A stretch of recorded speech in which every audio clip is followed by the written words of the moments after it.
What's up, everybody? Here we are, Friday night, Street Fighter 5 Top 8 coming at you live.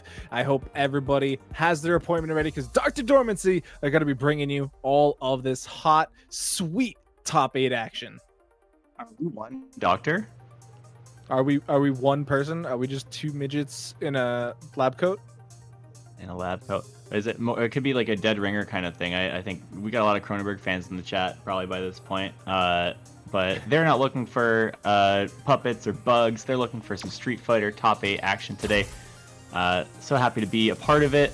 Haven't really commentated for Street Fighter here for a little bit, but there's lots of familiar faces. I've been keeping track.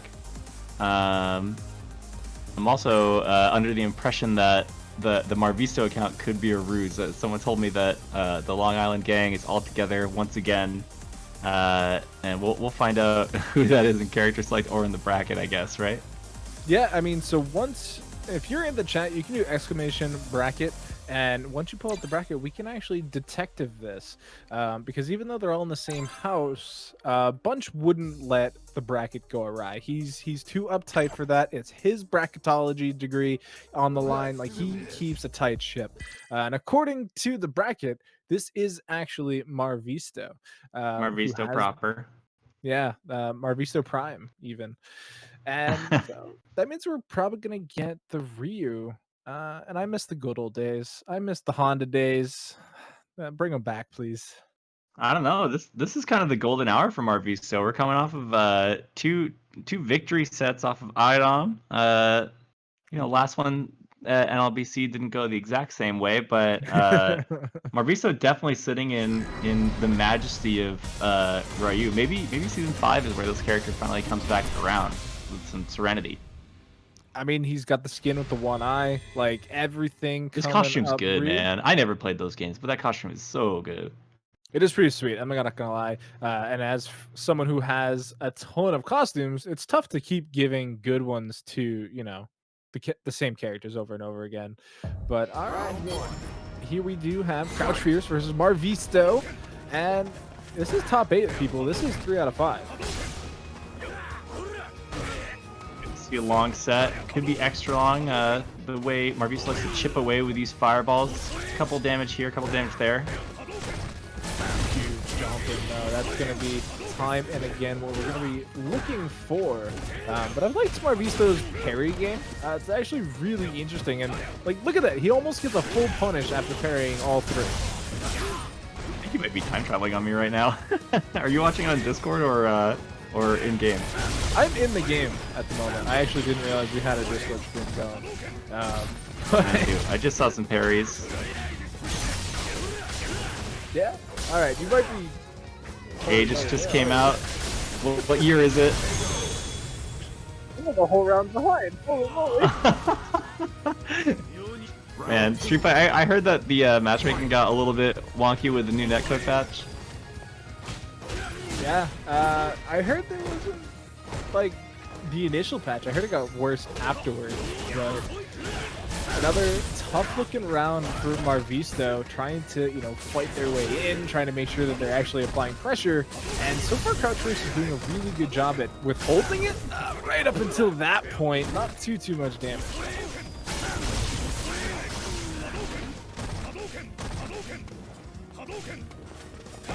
Let me swap over to the I'm digging into Discord now. I want to see. so we can be on the same I'm seeing page. EX Shoryuken.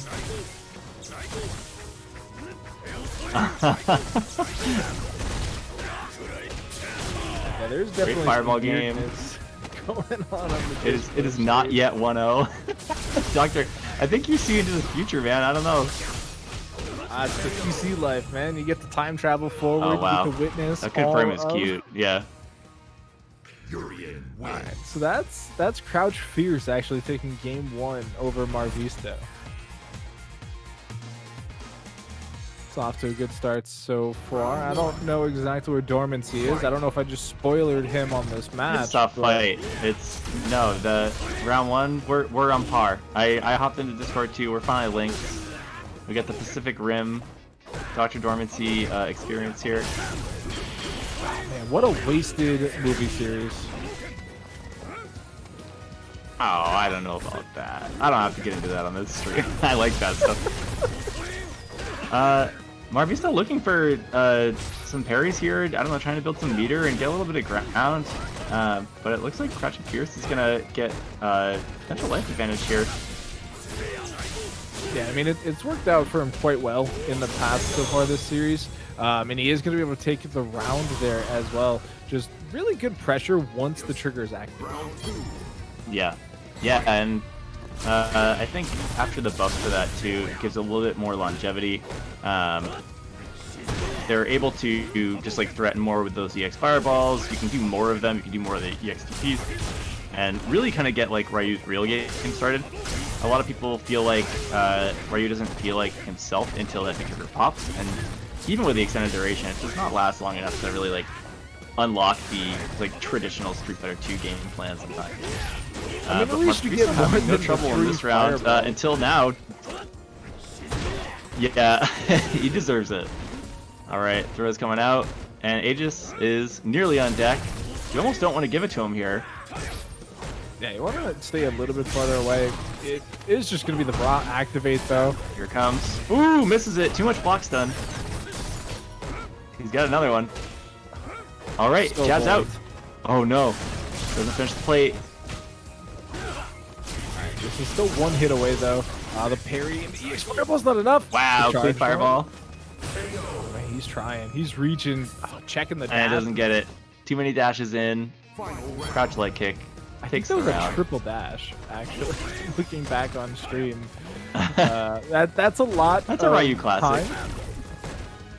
He's got a pretty quick dash, but at the, 2 is like hard to check. Sometimes. 3 is where you start gambling. Yeah, I mean, Marvista's definitely a gambler. I mean, this guy's played Honda, he's played Ryu. There's a lot of decisions to be made there that aren't necessarily going to go your way. I don't know if that trade even really went his way, even though it was a good idea. I mean, he also trades the knee drop for the solar plexus somehow, and I don't know if that was intentional or not.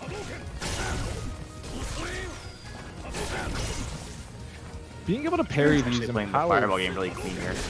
Yeah, I was going to say, being able to parry the empowered fireballs are giving him a lot of room, and that's not giving Crouch Fierce the opportunity to set up this pressure game. But who needs pressure when you can Aegis? Oh, Here goes next. Oh, nothing out of it.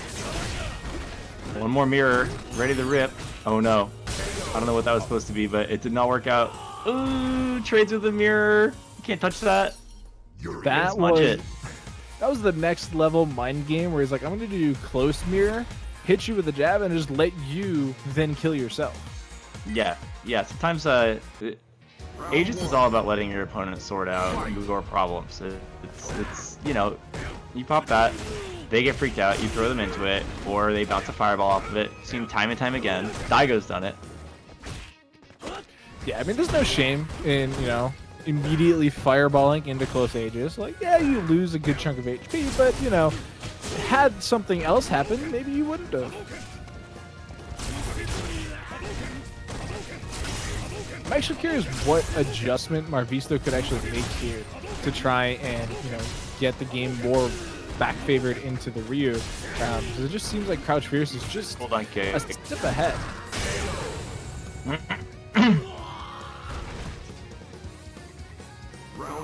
Yeah, I think that the air Tatsu's there, kind of shutting down the fireball game, which Crouch Fierce has been going really effectively toe-to-toe with over the course of the set. It's a good way to sort of change the conditioning a little bit. And just using those good pokes. Mr. Everyman. No combos necessary.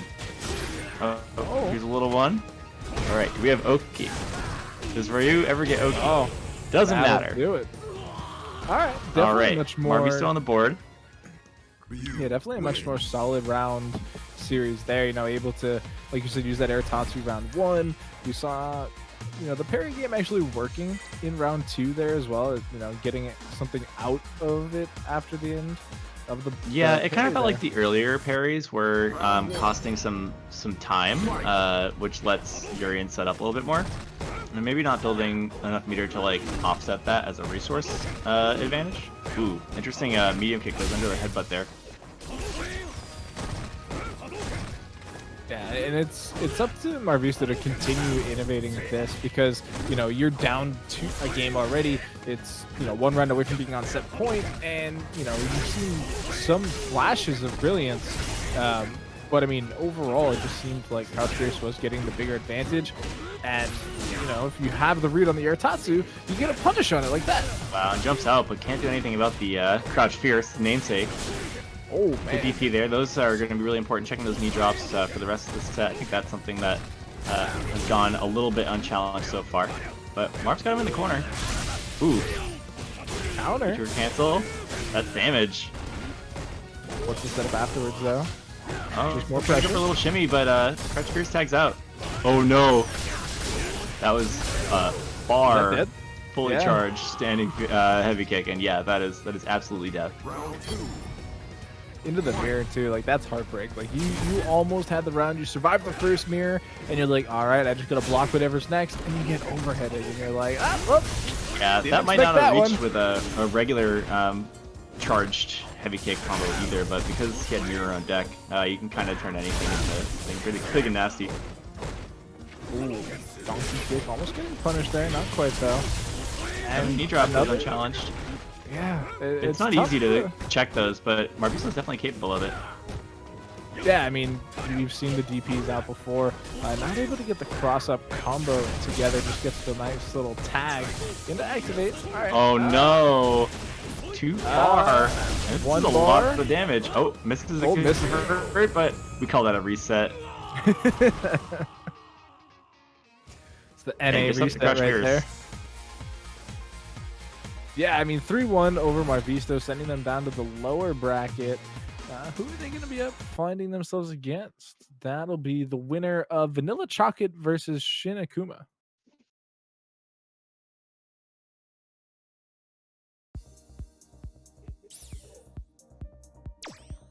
So we're back into the lobby, trying to figure out what our next matchup is going to be. It is going to be Carlos versus Papa Guadi. Man, this is such a stacked bracket. All of our brackets are stacked. What am I kidding? Yeah, it's getting to the point now where you see like 40 entrants, and then like half of them are like more than likely able to take out like anybody. The other half.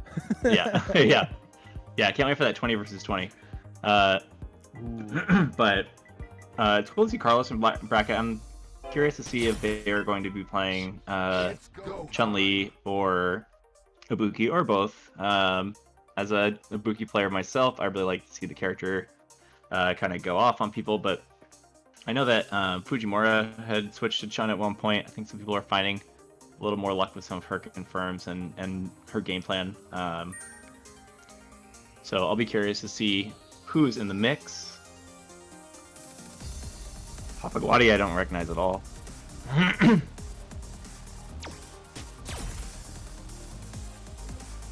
Sick.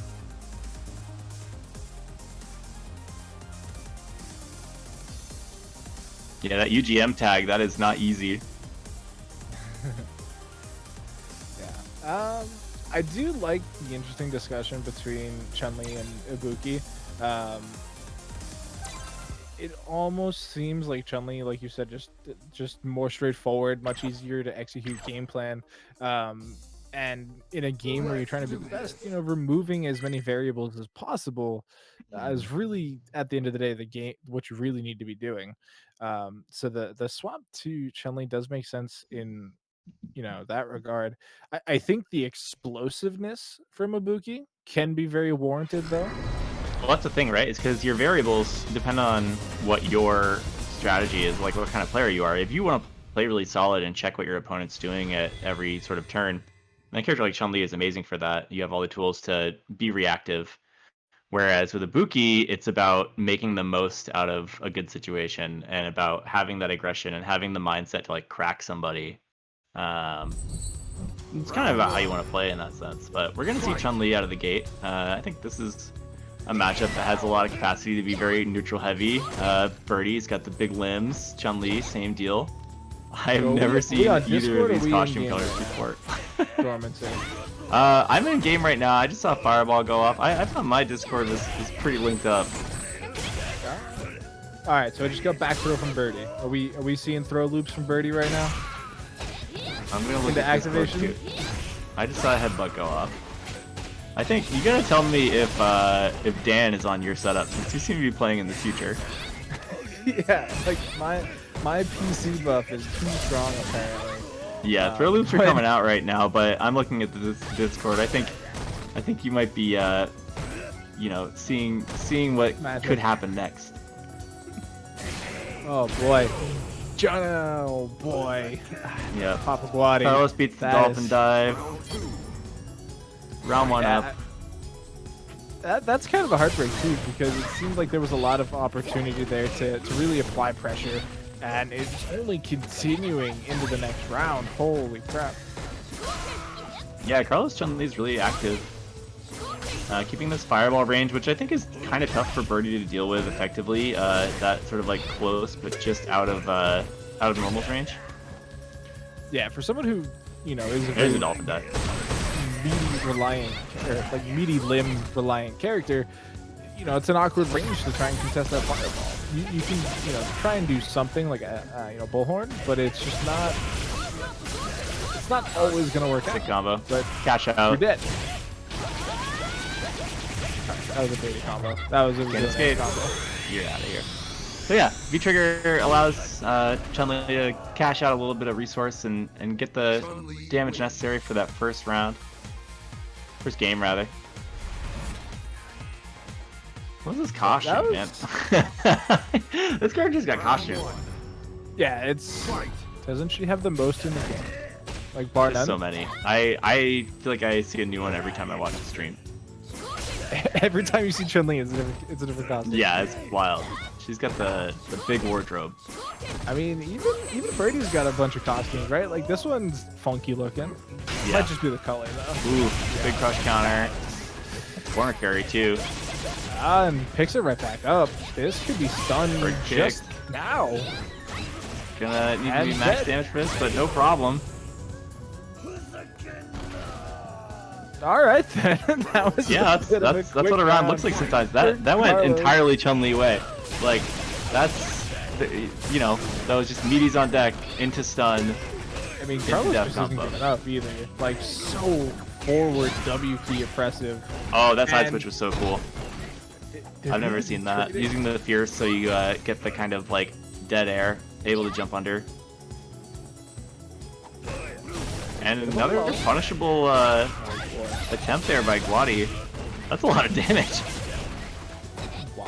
Just everything links into something else. And Carlos is just playing so on point, and even the damage that they do take really doesn't lead into much, right? Like right there. Like it sent them full screen, and now, you know, Carlos gets another opportunity to whiff punish something, you know, just crush counter and win the Into round. crush counter on that can again.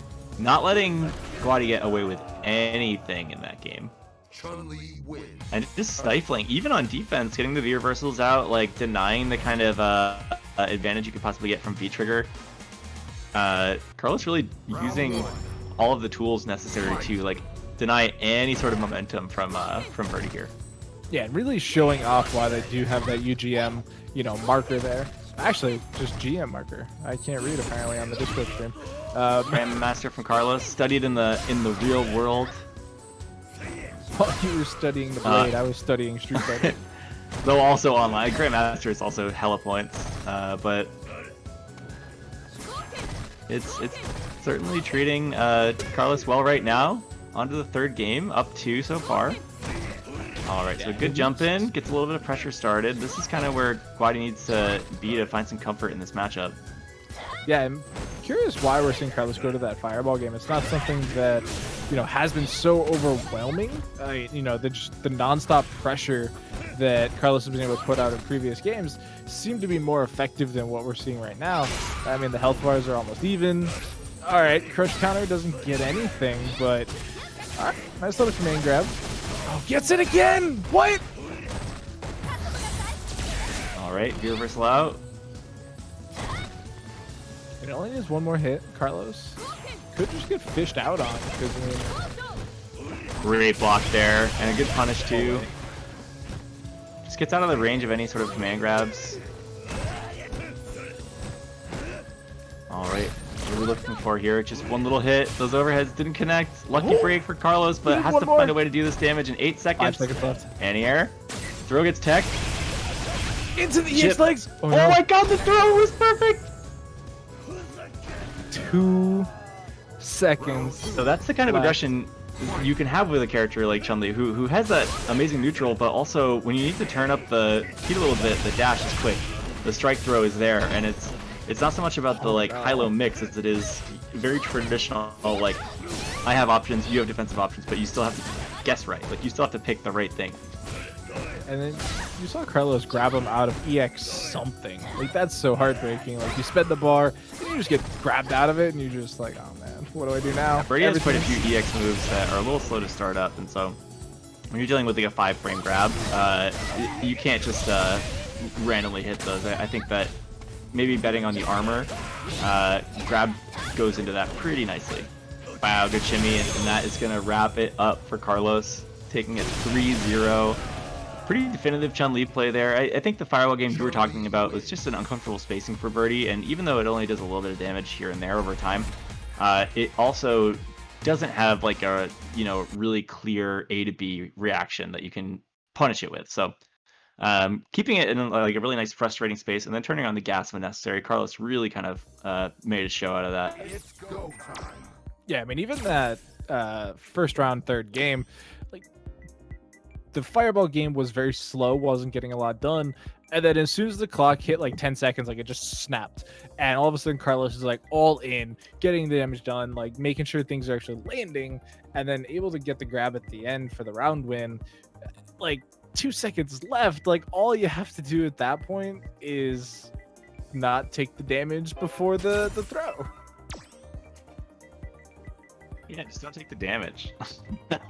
Just block forehand. Yeah. But I mean, yeah, I mean, good stuff to Carlos though, being able to get that far, ahead early on, that for the most part, even the rounds that weren't going their way had a comeback potential.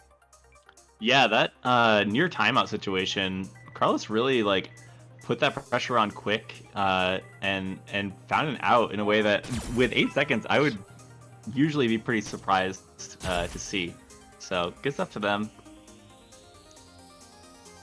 Even if they're not playing the characters in my pocket, I think that it's cool to see someone take a character like that and really show some prowess. So I moved to the bracket, the queue too early. Now it's me versus Shin Akuma. This sucks. Now I gotta do it all over again. Oh man, so that actually sets up our winners finals, Crouch Fierce versus Carlos. And so we're heading down into the bottom half of our bracket. We are going to have Vanilla Chocolate versus Shin Akuma, level dose. And I don't think I'm almost more excited for some of these potential loser side matches than what we've already seen. Like, we still get to potentially see, the winner of this move on to face off Marvisto, and then we have Itachi's Legacy versus Nightmare Effect heading into the Papaguari. So, like, these are still some just lights out, hyper interesting matchups that we're going to be seeing.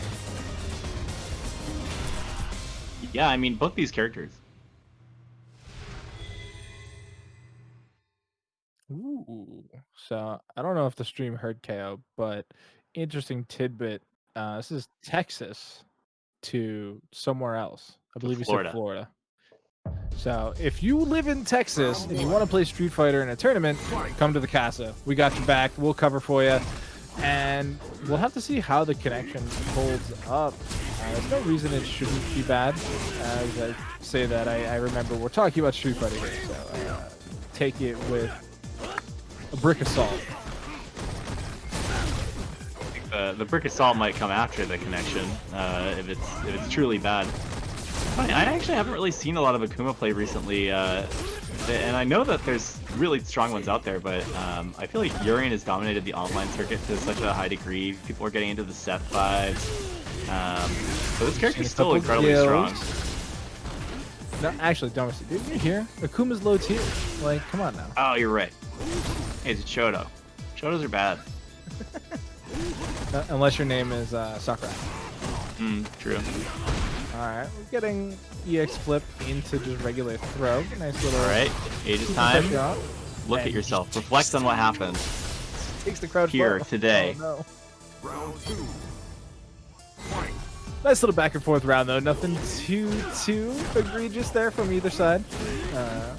I did think that the teleport out of the corner was interesting because there was no punish. It was actually full blocked, and then that was punished, which typically is generally not what I see at all. It's a massive jump in. Did a lot of damage. Catch that meter out early. You got plenty of time to build more. Huge life lead. Ooh, good air there. I'll take that trade with a fireball. Ooh, and another one. The air fireball. No fireball that time, so it wasn't even a trade. It was just an air there. Oh no. Apparently, this connection is really good for Tommy two-step. He's gonna land on the fireball, but good on my end. Tommy's two-step takes game 1. Also, I didn't realize it was him when I saw him in the lobby. What's up, Tommy? I'm so glad you're here. I met this guy at Combo Breaker one year, and he's mad nice to me. That's all I gotta say about that. I think he won his Unis pool. Shout outs to Tommy two-step for winning his Unis pool at Combo Breaker. Nice multi-game professional. Waxed me with Chun-Li in season 3, I guess. But on the Urian chain, I think if I remember correctly, he runs like a Urian only tournament every so often, or it's like Urian and Gil. It's just the bros. Ooh, the chop. Single character tournaments are pretty interesting. Yeah, I love that. Mirror match expedition. Or like the junkyard there with yeah, that's a good one. Yeah, there's one that's just all the big buddy characters. He's dead. Tommy with the chop. High five, I'm out. Why is it that every time Tommy wins a round, I hear a guitar strum in my ear? I don't know what's happening. There's something happening. Ah. Something bigger than both of us. EXTP. Ooh, good parry. Builds quite a bit of meter there, I imagine, for trigger. Yeah, I mean, he almost has it already. He needs to take like just a little bit more damage, but definitely not the intent here.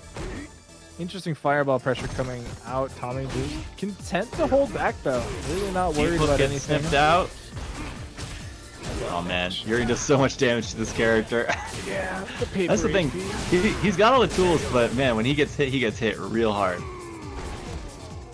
He didn't even get hit that much that round. It was just every time he did get hit, it was a third of his HP bar just That's the thing. You gotta play real tight with Akuma. If you get blown up, you get blown up all the way. But it's like I said, you know, he's got a really amazing kit. Definitely still in the upper echelon. Why are you doing this to me? Yeah, are we looking at Switch? No. Back at it. Is the guitar just like ripping right now?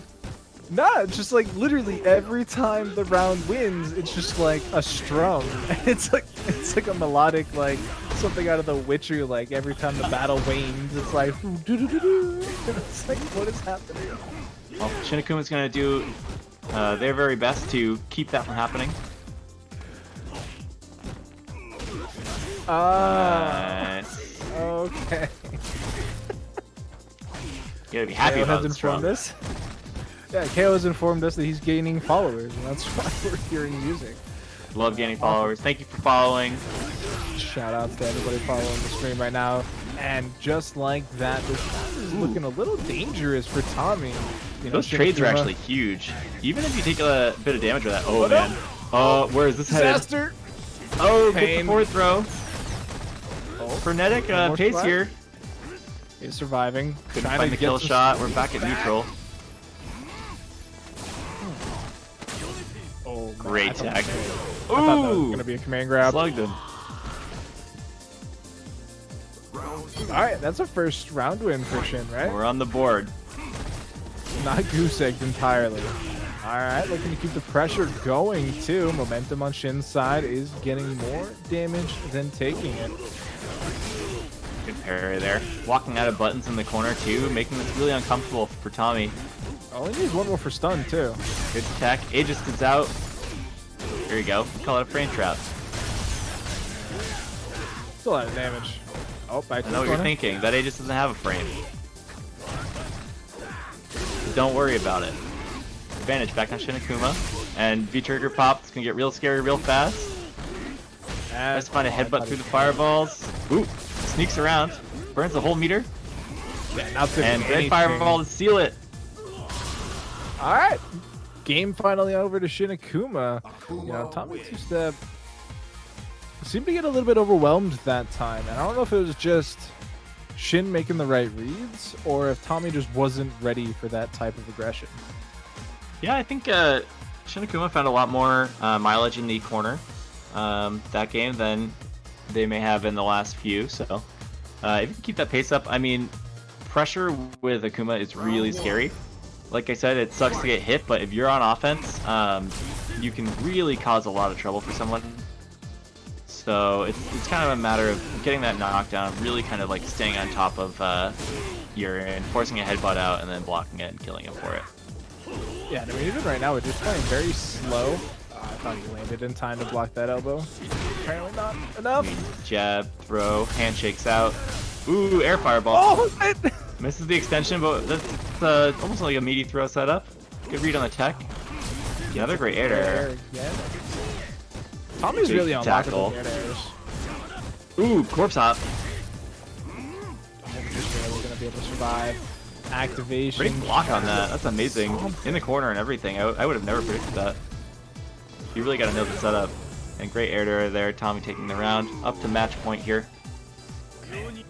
So, one thing between the rounds before that and that round, Shin spent so much time in the air that last round that it was just almost, you know, automatic for Tommy to be able to jump up and get that air to air. And Shin just needs to play a little bit more grounded, you know, he can't be spending too much time in the air like that. Yeah, though I think this game starting off with a big jump in punish on a fireball really keeps your confidence a little bit lower than you want it to be on that ground game. Working out for him so far okay in this round, but still a little bit of a life we deal with. Ooh. Oh, beat out the air to air that time actually. And able to combo up afterwards. Oh. Wow, I can't believe he picked up off of that. Is he trying to backdash? Nah, he's trying to win. I don't know what that animation was. Like the starter frame just didn't look. For Akuma? Backdash. Yeah, Akuma. I think he was trying to backdash. I don't know. It's a and good get caught by question. the- Yeah, that thing hit fast, and I don't know if it was a backdash or maybe just some like forward movement, sort of a miss input in that sense. It may have been airborne, slight jump, but whatever the case, he got tagged, and Tommy's capitalization on that was really amazing. He went for a low to sort of start the pressure. Didn't expect the first hit to go off for the launcher, but was able to get a crouch fierce in there immediately after and go into that full combo for the kill. So great awareness, definitely earned his keep there. Moving on to the next round. Yeah, that was loser's side, so that does mean that Shinakuma is going home, not to the Casa, to their own home. And so we are going to be heading into the other losers top 8 match, which is going to be Itachi's Legacy versus Nightmare Effect. Winner of this will face off against Papagatti. And if you guys haven't already, be sure to hit that exclamation point Matcherino in the chat. You can use the Matcherino code for the week, which I don't remember offhand because brain's pretty small. This week it is Casa SFV 24. But guess what? You don't actually have to remember it. If you copy and paste it, that does work as well. That's what I do because numbers and letters are hard for me to remember sometimes. But all of that does go to support our players here tonight. The Grand Blue versus Matcherino is still available as well, so you can go ahead and use the code Casa GBVS 24 there as well. Copy paste right in that coupon code box. Couldn't be easier unless we did it for you.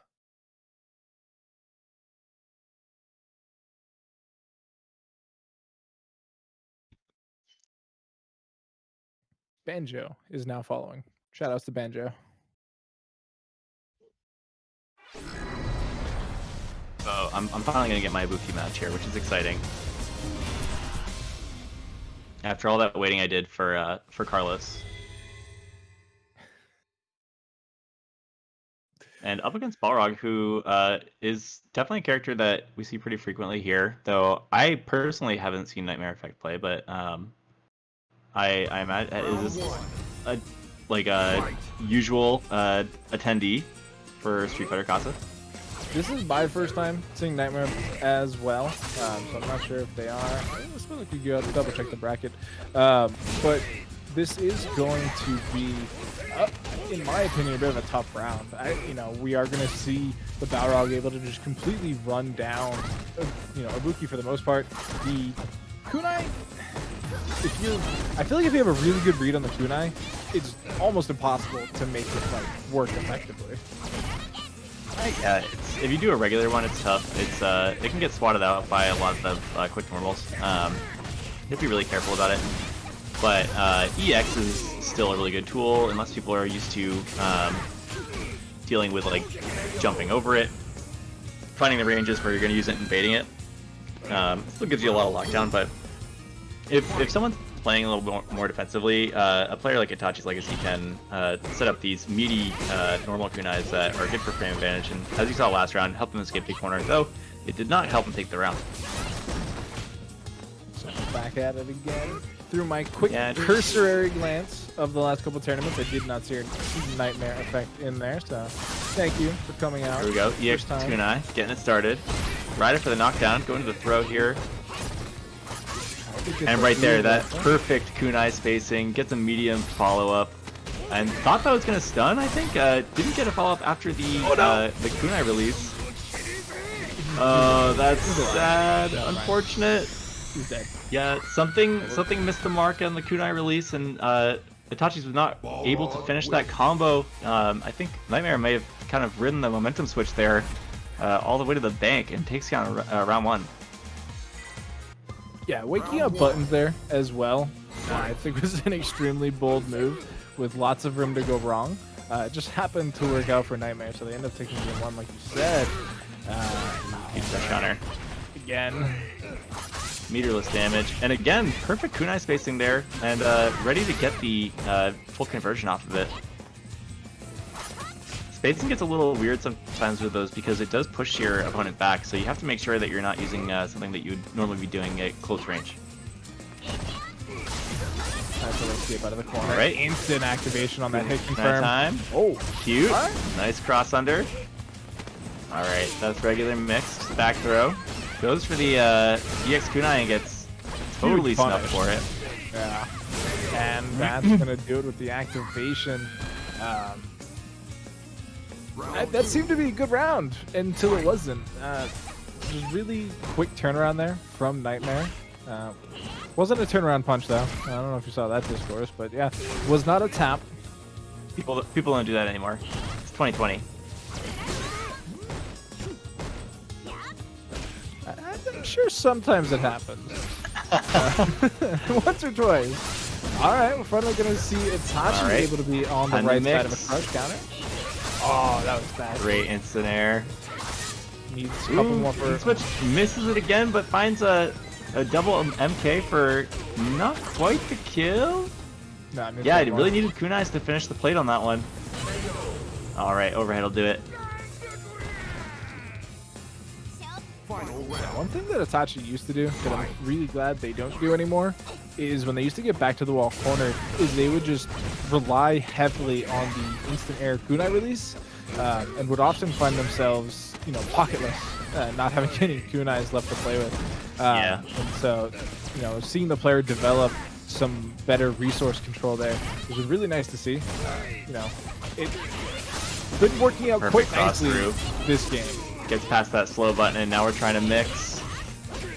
Gets the reset, keeping it alive. Only 2 kunais left though. Great reversal out. Yeah, my superstition is that if you use kunai release and don't kill, then you lose the round. I think we might see something similar right now. There's no kunais, so here we go. Itachi has to do it. Great combo. Overhead into jab. You can get a EXDP there, but I think EX Rida definitely going to do the damage needed. Very quickly going to find ourselves up 1-all. So Itachi not letting that first game. 1-1. Yeah, first game didn't really seem to affect Itachi too much, even though it definitely could have with, you know, that pixel basically comeback. So staying alive. Yeah, you kind of don't worry about this stuff as an Ibuki player. I think it's like half of your like wins sometimes come from you being at a pixel and then blending someone to death. So like if it happens to you, you're just like, that's life, baby. So what you're saying is that Ibuki mains have a grappler mindset? Oh no. Absolutely. I definitely just cursed It's never Itachi. over. He has no kunai. See that throw? It's round start and he has no kunai. He's got no kunai. Oh, no. He's got a very small health bar. But there's always a chance. It's, you know, maybe next round. It's Next I don't know. round when It's he tough. has more kunai. Like as easy as it is, like swat a kunai out of the air, they really are super important to your game plan. They help like frustrate in certain ranges where you're not able to do other stuff, and obviously with meter they become a really important pressure tool and extension tool. So it's helpful to try to find places to stalk them along the way, but you do give up so much in order to do that sometimes. And I feel like against a character like Balrog, the opportunities you would normally expect almost don't exist, right? Like, you know, you get the rush punch, you can get, you know, in super quick, especially with the X version. Like, I feel like you just don't have the time to, you know, recuperate those. Yeah, Balrog definitely is frustrating for Ibuki on the ground. Has really good buttons, and she has to do a lot to kind of like flip the pressure on him, but in neutral I think he's got a really good kit to deal with. Balrog win. So, game 3 over to Nightmare Effect. And other Little brat. than... Yeah, that's so mean. Wait, what? Hmm. Are you talking smack dormancy? His win quote is just, I'm gonna hit you so hard you'll never move again. It's like, jeez, dude. It's aggressive. I She's a she is kid. just a child. Although, Balrog was once a child, right? I don't know where this is headed at all. I'm saying Balrog had, you know, a very rough upbringing, and that's what, you know, made him the top tier boxer that he is today. Right? Yeah, but no one hit him so hard that he couldn't move. I mean, That's the clearly key. he's moving pretty good right now. Yeah, he's moving right now. Great Alright, dash. so into that. other than the kunai release last game that was cast cursed, I definitely think Itachi played pretty solidly. You know, was kind of beat up upon a little bit, but it's still there, right? Like Itachi still has this, you know, opportunity, and this is a great start. Yep, plenty of opportunity. Doesn't get too much off the Kuna, or the V-Trigger 2, but also doesn't get blown up for it. Here we go. Finish the plate. Nice. Yeah, spends the extra meter there as well. I don't know if that was entirely necessary. There's routes around it maybe, I think, with target jump, but you know, if you're not certain, easy. I think it's always worth it to blow the meter for the kill. Yeah, I mean, like you said earlier, you can always generate more. No reason to stockpile it to a certain degree. But definitely was expecting to jump out a 10th there. Nothing But- feels worse than losing a round with full bar, you know? Yeah, especially when it's like trigger too, and not even just like EX. You're just like, ah, man, why Losing did around I? with 6 kunais in both meters. Ugh. No thanks. You're just like, did I AFK? Did I forget? Did I lag Good out? combo there. Next time. These are the comebacks we talk about. Looking for Highlight reel. just one last tag here. Scary air to air. Uh-oh. Ooh, lucky for the verticality on that one, but gets swung on by the... What do we even call that move? It's not turnaround punch.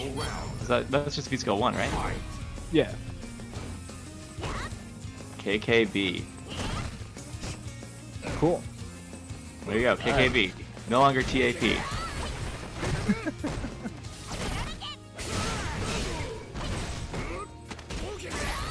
V-skill punch. Alright, so this is looking a little rough for Itachi. It's looking a little bit rougher by the second. But Good full- check on the forward HK. This Bard player definitely knows where to swing and how to do it. Full meter though. Opportunity. Yep. Still alive. Time. Activation. CSI You just token. CA at some point, or do you try and save it for the EX Kunai? I think you need it for the EX Kunai real bad. Real bad. Yeah. Don't CA. I think Okay. I think that yeah, CA like at this you don't get Oki, I don't believe. And the damage is alright. I could see it after like one big touch, but you kind of need that EX Kunai to go off for that touch. And even there, explosion is just far enough away not to allow the follow-up. Nightmare Effect sniffs that out, gets the check on the misplaced Kunai, and takes the set because of it. And we'll be moving on forward in the bracket. All right, so that means we do have our official losers quarters. Losers quarters, right? Scott's calling it Killer Buffalo. Killer. That doesn't really flow though, right? I'm with it. I like it. No, I think the first word has to be a C word that has a K instead of a C, and then you can do Killer Buffalo. Oh man, this is like a children's snack. You're saying? What? I'm not saying like call it like Caramel Killer Buffalo. I'm just saying like like I don't have any other words that start with C in my brain right now, so yeah, can't I will not continue let this. any cookies or crazies pass through this this particular this one. I think Killer junction. Buffalo is on point. I mean, to be fair, Jocks could be actually telling us the full could be right. correct information. This could be a sincere Kappa in the chat. Kappa Killer Buffalo, Killer Kappa Buffalo. Killer Kappa Buffalo. That's an option. I'm comfortable with this. I like that one a lot. All right, what do we got next, bunch? We have My Bad. That's not the next matchup. Next matchup is gonna be Marvisto versus Tommy, 2-step, and oh boy, that should be fun to watch. I'm excited. Yeah, Marvisto just got cleaned up by another Urian player, so we'll see if there's any sort of like mental adjustments going into this next set. I think that the matchup looks pretty tough. The Fireball game is definitely something that Urian can contest, and with Ryu, I mean, you really want to be able to govern that effectively. So Marv may find some more ways. I think that the EX Tatsu is working really, or not EX, but Air Tatsu rather, was working really well in the last set. So turning on a little bit early, finding ways to get in on Tommy and make it so Urian can't really command the match. It's gonna be super important. So we are just waiting on Marvisto to join us here in the lobby. It's go time. So early Tatsu. What else did we see? We saw lots of good parries actually from Marvisto, especially on those empowered metal spheres there. Did get some opportunities out of it. There were a couple times where Marvisto was able to punish with a nice little EX fireball, or even sometimes just a fast fireball. It's go time. But I don't remember seeing that many fireballs out of Tommy in the set we watched recently. So I think it's going to be much more up to Marvisto to back up if they want to play that fireball game. Yeah, it's a question if Tommy feels comfortable contesting it too, right? Like it's a matter of reading the player matchup as much as it is the character matchup. But obviously, you know, keeping an eye on knee drops, wrangling the fireball game, those are things that are going to be really important for you know, governing the match, getting a chip here and there. Because with Ryu, you may get your big jump ins now and then, but you're relying on damage from fireballs at less than 100 a pop now and then, like just, you know, slowly trickling down to a point where you can seal the deal with something big. So bonus points. There was just a car alarm going off, and I noticed it didn't trigger my Discord. So shout outs to RTX Voice. Saved everybody from having to listen to that. Crazy. Yeah, that's awesome. Technology. Wow. Yeah. It's magical stuff. I think if there's a car alarm here, then you would all know what make and model it was. Round one. Oh boy. Fight. You need to get yourself an RTX card. But Someday. we're in, All right, so we're yeah, in the game. super comfy in the fireball game so far. Yes, Still approaching nicely though. You know, they're trading a little bit, but Tommy looking to just close the gap. You know, fish with these buttons. No punish on the jump. All the Street Fighter old heads must be going nuts over this guy right now. This whole like Chuck Hadoken still, you know, something good happens. What's crazy is that like he came from Honda, right? Like no Fireball having Honda, you know, EX Butt Slam having Honda, and now Marvisto, under potentially the tutelage of, you know, Diego V, has this like sick ass Fireball game. I got a feeling that Marv has had a handle on Ryu over the course of X years of Street Fighter. Maybe not necessarily in this game, but possibly. Oh my god, this shimmy was so gross. Tommy is a bully, straight up. Round 2. Marvisto has had the Ryu secondary for a while now. Used it in some poor matchups previously. The new main though, we've been really seeing that escalate into, you know, some really sick stuff. But Tommy's got an eyeball on that Fireball. Yeah, I found a really strong jump in, and that set the stage for a life lead early on. Puts all the ball in Mark's court. Chip is something, but He wasn't safe. gotta do a lot more. Great start here. Alright, Fireball's going off. Oh, is Oh, that God. a punish? That was sick. Just all That meter almost gone. killed. Still alive, though. Oh no. Oh, We need to vote Aegis out of office. that was cursed. Because the Fireball beat it. the mirror counter. You know, I mean, you have to be worried about that kind of stuff when you're playing against Yuri, and if you're down to a pixel, like, you have to worry about that on their wake up. Like, it's a tool that is amazing for doing like that last 20 damage. Friendly reminder, I think this is Texas to New York, right? Because this is Long Island. Yeah, and it is, Tommy's totally. in Texas. Yeah, be curious how it feels on their side. I think one of the things I saw was that the PC players are, the majority are feeling like it's an improvement, and then the PlayStation 4 players, the majority are feeling like it's gotten worse. And so like, So is and it? it's like a 60-40 kind of thing. Like some people I think are having a good experience, but Sounds like when they released that modded netcode for a while there from what's his face, and everyone's like, it's Exactly. amazing on PC. PS4 Yeah. players were like, I can't play anymore. This is broken. ridiculous. Capcom just hacked the code and implemented it. Years of yeah. This is not the Altimore patch. No problem. But he got firmly compensated. Oh boy, we'll never hear it though. We'll never get that laugh track out. No, I don't even ask. Another huge jump in from Tommy. Marv's trying to get this ground Fireball game and just, you know, stay alive and keep the pressure off. And Tommy's been getting timing on it time and again. That's the thing. It's like, how many fireballs do you have to hit to evenly trade with one jump pierce, right?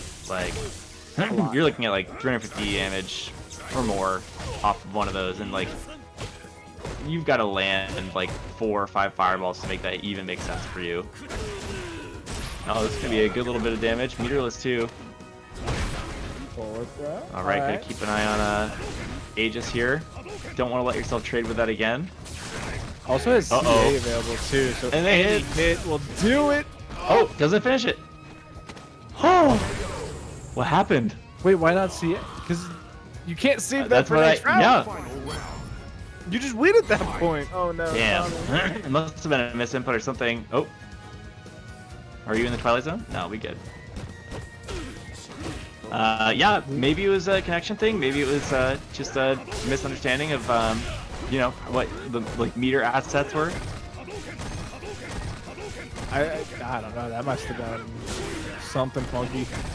Because I mean, even if it was a misinput, right? You probably expect something to come out. I would imagine. But There's not too many things that I think would land there. well, it just meant like maybe you get like a kick or something. I don't know. Yeah.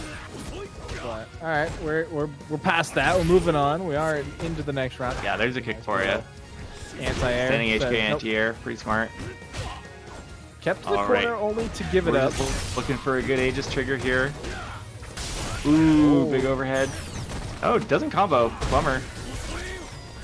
Trying to stay alive. Good from Can't Mark. Great fireball air that. Tatsu gets over that whole situation. Just not dealing with it. Oh, kind of felt it coming. What are you gonna do? Die. Super is good. Yeah, plus frames on that V-trigger cancel. Too juicy. And Tommy makes the right choice for that. Yeah, it's definitely risky, kind of a do or die moment, but felt like last hit. It's just and, making up for the round before. Definitely a way to contest. Yeah, held on to that meter. Figured, oh, I gotta show him a super.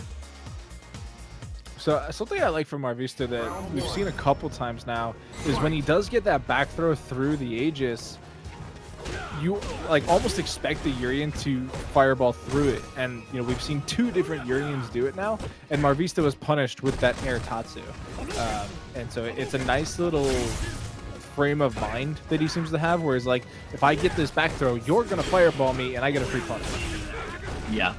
Yeah, it's one of those kind of like set pieces that occur in a a matchup where you just know like this is going to feel like the best thing to do from their perspective, and this is the best thing I can do to counter it. So like the hard read actually has a little bit more intuition behind it.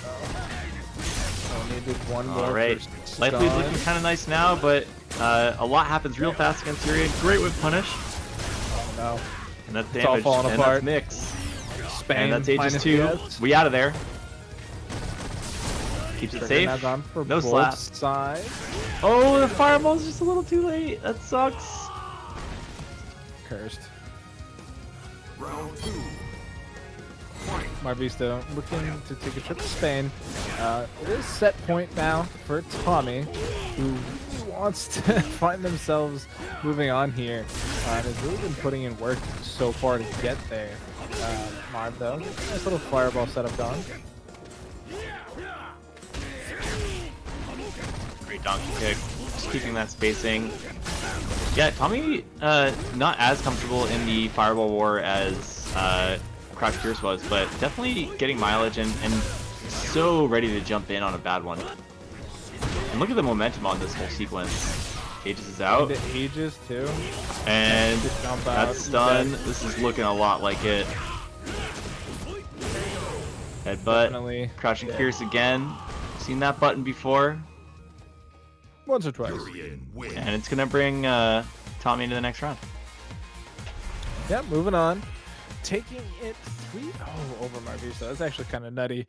Finds themselves in losers semis after that W. So we are going to be moving into Crouch Fierce versus Carlos next, heading back upstairs to the winners bracket. Winners finals, actually. That's tough. Some winners finals. Pretty exciting. Winners finals. Winner finding themselves grand finals? Oh boy. What's our pot looking like? I don't have the Maturino up anymore. L. You can hit that at Matrino in the chat. Nice little hotkey.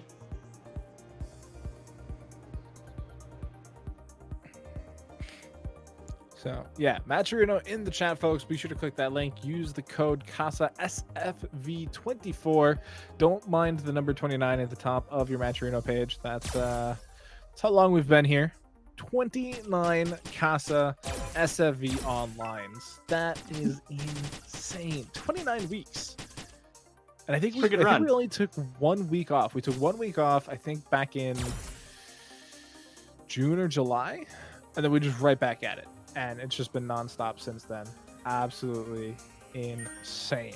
But yeah, Casa SFV24, reminder, is the contribution code to add 50 cents for free to the pot there. And you can support all of the players you're seeing here tonight. You can also find yourself some neat little Maturino merch there as well. That Maturino Premium Tee is actually pretty sick, not gonna lie. Some good stuff in the mix with those guys, and they're building out some really unique programs with their bracket system. They've been running some tournaments, I think, with us and some other folks, and so they're definitely very nestled in the community right now, which is cool. It's especially with like such an online ecosphere. Oh, I gotta move. Yep, and so if you guys haven't also heard, we do still have some kick-ass Casa merchandise as available as English. It is available on Teespring. You can get yourself some hoodies, some tank tops. I know we're heading into the cooler weather, but you know, when you're cranking the heat in the house and you want to feel comfortable, might always help to throw on that tank top there. But for when you do actually have to leave the house, you do want to pair up the hoodie with the tote bag to carry all your stuff. It's such a killer combo. Everybody's rocking it. Trust me, when you're finally leaving the house masked up, you will see it out there. We do also have a Patreon to support us here at the Casa. That one does help contribute to the team itself putting on the show. And so everything there, every single dollar counts, folks. We love putting on the show for you. We are here for you, and we love it when you support us as well. And we're in. Round 1. Fight. KO says thank you. All right, Birdie versus Balrog Dormancy. This feels almost like a throwback. I feel like we saw this for almost an entire season. I think these characters were a little bit more frequently represented years ago, but definitely kind of a slugfest match. Like we were talking about before with Birdie, it's a lot of big normals, a lot of trying to control space with these like heavy swings, and Rog I think is very similar, though it has specials that supplement that, you know, outside of punishes a little bit more. Activation. Not going to be enough for the kill just yet. Oh, Ooh, the walk-up command throw. I love V-Skill too. On Dirty Balrog. Buffalo. It's cool as hell. Round 2. It's definitely one of my more preferred V-Skills in the game. Just because it's so brutal when you do land that kill jab. Like, it is insane. Alright, nice little EX Bullhorn. Get out of danger. Pretty much punish there. Yeah, the Birdie air game is very interesting to me. It's something I'm used to, what we've seen so far. Oh, no. Oh, was running away with it, but the command grab just a little too far out. Birdie finds a quick switch of momentum and has a command grab of their own. Ooh, dolphin dive almost lands. Oh, Plus range, actually thought it can't deal with that. And dead, wow. I always forget that that does like actual damage. It does buku damage. It's Balrog wins. crazy. Well, Because it's like a stun engine, but as like a combo ender, you still get the stun engine, but like I forget that like that can kill. Like it's like still as much of a regular, you know, special. Round 1. yeah, I mean, it's still a command grab at the end of the day, and it chunks people out. You know, the 8 billion stun that it does is a nice little bonus at the end of the day. But if you kill them, who needs stun? It's the greatest form of crowd control possible. Speaking of stun. Stun and damage. This character hits so hard off of a you know, stun situation. That Ooh, was a blocked lot. overhead again. No punish on it. Finds another one. Round 2. You know, in actual human world, that would be like the weakest move to get hit by is Birdie's overhead. Like, there's like no power when you just full extend your leg and drop it. I don't know, man. That guy is big. That's a whole leg. Trust me, as a Birdie looking kind of guy, there's not a lot there. I'm just saying, you pick like if you're looking at the ground, just drop something. Like where are my glasses? Like you know, Velma from Scooby Doo. And you're on the ground. And Birdie comes up to you and drops a whole ass leg on you with armor. Like, it's not gonna feel good. Alright, come on. Now we're adding in armor and boots. Look at his legs. It's on the front. It's like a hockey shin pad. It's part of it. It's heavy. I will. That ain't concede cosplay this. foam, man. That's real. Speaking of real, this CA gonna up the health Taking bars damage quite again. nicely. Could be reversal on that that heavy kick. That, you know, plus frames. You just don't want to deal with that. Gets the momentum back. Gets that last bit of life chipped away and finds the round. Yeah, Papa's trying to get space. Like, he's tired of Balrog just being all up in it. But the chase down there is really nice. You know, we talked about dash speed earlier. That Balrog's is pretty good. turnaround punch. I know they still use it. Can't trick me, don't Brian. get started, Dormancy. You're gonna start something on Twitter. You can't trick me, Brian. He's trying to mix me up. Brian's like, trust me, we don't do that anymore. No one's ever done that in the history of fight In the games. history of Balrog. Oh boy, health bars nice and even. Nightmare Yep. though doing a pretty good job at just like staying centered, staying controlled, not overextending too much. Whereas like Papa Yeah, you has can see he's just trying to figure out what to do with that last bit of V trigger, but I think it's gonna go away along with the rest of that life bar actually. that's a lot of damage. Yeah, we want to talk EX about command command throw. grabs. I mean, like V trigger 2 does some damage. The stun is really what matters on that thing. Damage is icing on the cake, but you look at something like that command grab or like giant swing. You look at the life bar and you're like, am I really gonna do this to myself? Do I think I'm gonna live? And it's like, no chance. Like, I very rarely see somebody survive giant swing, and if I do, it's because it's at the beginning of the round and it's just like for fun. But definitely much more normal. Birdie air game coming out there. overhead. Still got a punish on the block too. I wonder if he swung there. We're seeing lots of overheads from Papa, and it's very interesting Good AA. because they are typically better spaced than the one we saw the punish on. But every now and then, you just kind of whiff it. Momentum is all Papa right now. Oh, You try to spoke too soon. V trigger activated. stay alive though. One more Ooh. chance. And just that armor. Earlier, there's a sequence where Papa Guadi backdashed a throw and then immediately went in armor to check the like follow-up jab, and it's just so smart. Such a good use of that. Trying to make something like that into a reversal and getting a lot of mileage off of it. It's like a real good display of the tool set. Yeah, it's really All right, good. yeah, can't get away with that sweep. Like knowledge check too, right? Like you're betting on Right. them not having the answer Ooh. right on hand. That's gonna hurt a lot of damage. That's awesome. Throw the plus on whiff, doesn't matter. All right, nice little tank there, trying to stay alive. Great And check on the dash. Final So, man, these two players are just back and forth, really swinging with it. It's nice to see. These seem very even. You know, we haven't seen Oh, really, like, a really runaway good rush yet. punch there to deal with the banana, the trash throw. Man, the litterer. All right, stare down. Great neutral jump. Knew that rush punch was coming. Can't hold down back forever. Man grab comes out. Another one. No. He had no more EX. Jump in. Oh no.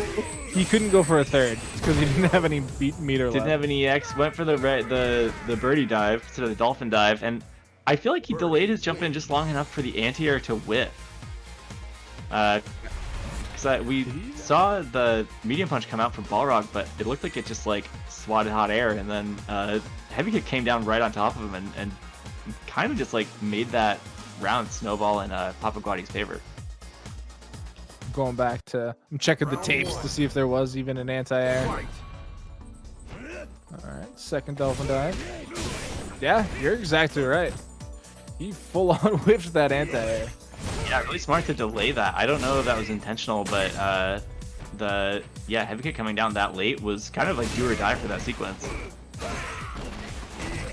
All right, Nightmare Effect finding some clean hits at the beginning of this next game here. Playing it really slow. Yeah, I think the slow game is actually going to benefit Papa though, because it lets them, you know, get more of a download Ooh. going on. That's not very controlled of you, Papa though. Yeah, looking for a way out here. Really got to walk and block, slow it down, but against Balrog, you're really tough. He definitely bully you in the corner, and that is exactly what's going to happen this round. Back throw from meter.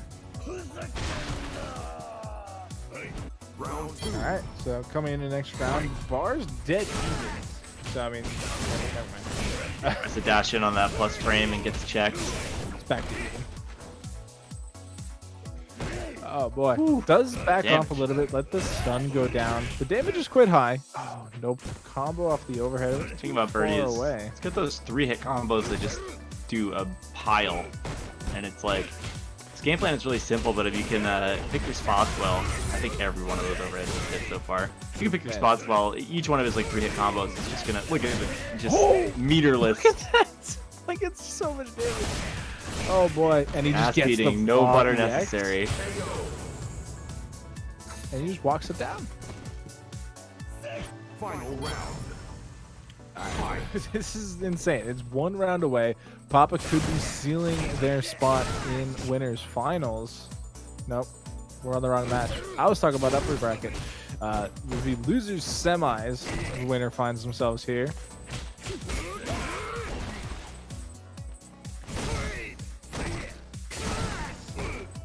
All right, plus frames, making a little bit more of a frame cap out of it, not letting Guadi like just swing their way out, but finding an armored exit there.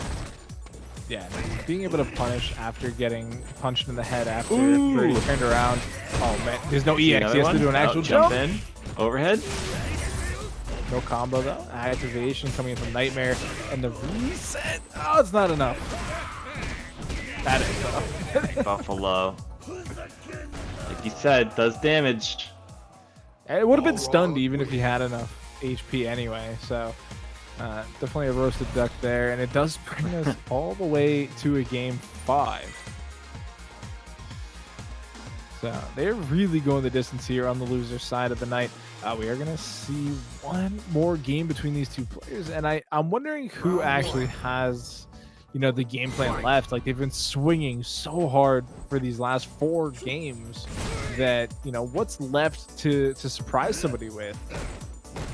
You know, it's been a really like slow pace match in terms of sort of trickery. I think Nightmare Effect's been getting a lot of mileage off of those overheads and the occasional Dirty Buffalo, but they're not often in the ranges where the command grab game really comes into play. So like Guadi hasn't had to rely too much on that stuff, but has been getting a lot of good neutral, and you know, every jump in that does work out ends in a boatload of damage. Right here we see jump in with just a little bit, a quick reset and a forward throw in the corner. Meter burn into plus frames, trying to take that away a little bit with V reversal. And again, just swinging, kind of checking each other one button at a time. Trash is out, V reversal to check it, and sacrificing V trigger for those reasons. But with this amount of life left, forward throw is all you need. Don't worry about that red bar. Used it wisely, and definitely got dividends off of it in the long run. He definitely had plenty of HP to get another series of it as well. Yeah. So being able to get the counter jump over there with the nice little EX rush punch, it is. Ooh, and again, thought of those anti-airs coming out a little bit too far, or maybe a little bit too early. Finds one, and great counter hit combo. Like, you know, a little bit like when they do the little connection dance. Yeah. We can't reach. Oh that wow, on the game shimmy. 5. You can't be doing that. Decisive 5th game, and Nightmare Effect is going to move on. Don't ever tech on me. My command grab's not even here yet. Oh boy, Damn. that was tough because it was so close up until that game 5, and it just ran away at the end. You know, too many you know, throw tech attempts, and you know you can't tech it in game 5. Like you just can't. Yeah, you know, you get whittled down to a certain part of your life bar, and that take the throw mantra does not really work anymore, right? Like it's when you're one forward throw away from death, it's you definitely have to start making those decisions, and it's not easy. It's something that you have to have a snap judgment, and oftentimes just kind of a guess. So hard to blame someone for going for it in the kind of like last ditch situation, but definitely did not work out that time. Shimmy took the round, and we will see adjustments from Papa Guadi next week. Let us take a look at our list of what we're going to be watching here right now. Let's see. It said Crouch Fierce versus Carlos before that matchup, I'm realizing now. And so I was right at some point in the day.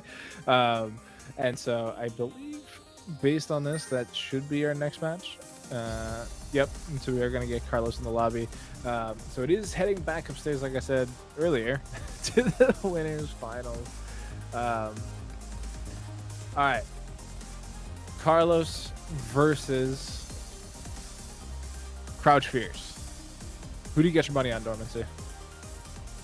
It's hard to say. I just watched these guys both play one set today.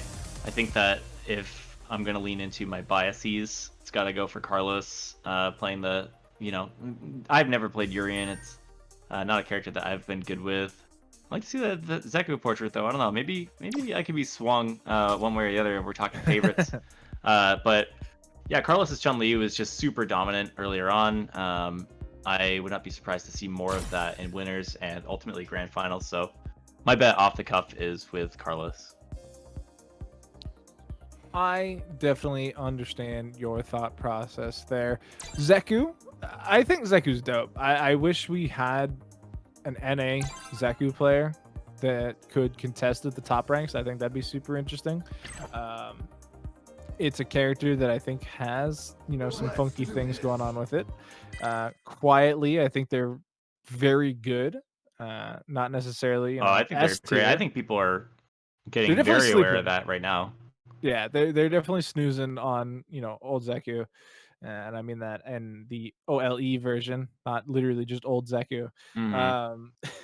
But we saw earlier though, Crouch Fierce was dialing Urian too, so we might see a different matchup than the character portraits we're expecting here. Oh, I time traveled. Going for it. Yeah, I saw it on the game overlay, so I time traveled for a second. I see. Looking into the future. No, we are gonna have Zeku. And yeah, ball. I don't know. My opinion could be swayed. I really want to pick this character up. I think they're incredibly interesting. Desnir, if you're looking for really good American Zeku players, Desnir's entered this tournament a handful of times and performed well, and I think has landed a few top 8s at like the NLBC online. They are in the Midwest now. I think they were in Massachusetts for a while. I played some sets with them at Red Bull once. And... okay. Connecticut, baby. The barren land. Oh, sick. Okay, so of course, grand finals is two people who've played against each other quite a bit. Winners finals. So yeah, winners finals. That's right. And yeah, obviously, if you want to be the best, you play with the other person's the best, right? All right, I'm gonna be honest with you. I have not seen V-Skill 2 Zeku. Animal Friends? Yeah, like I know what it's is, but seeing it actually live on screen is something else. And that is very close to Dunzo 2EX. Got the meter too. I don't want this anymore.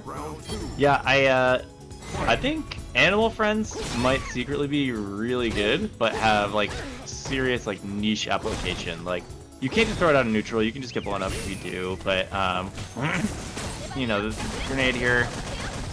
I'm not sure how good that is, but I think that the other one, the weasel, is it a cat?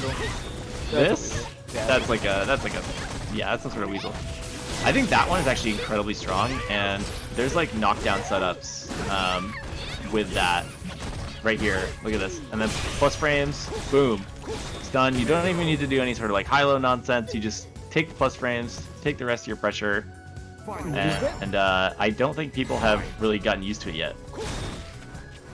No, I mean, it is potentially one of those things where it's like, yeah, of course, who plays V-Skill 2 Zeku, right? Like, how are you supposed to find a training partner? Coincidentally, these two players are those training partners. Yeah, lucky break for like Carlos outside here. of that, like how else are you supposed to get that type of information? Yeah, I think there's likely to be more and more of this character. I think that you can play a really traditional neutral game with them, and then also just like go all the way in with run stop kind of stuff. So they're pretty fun. It's just a matter of getting some of the basics down, but you'll probably see more and more Animal Friends as time goes on. Yeah, sliding into damage. That's a heartbreaker. But I mean, yeah, there's so much damage to be had out of this character too. Like it's just insane. This has got one of the more brutal throw animations. Like they just chuck you 10 feet in the air until you fall to your death.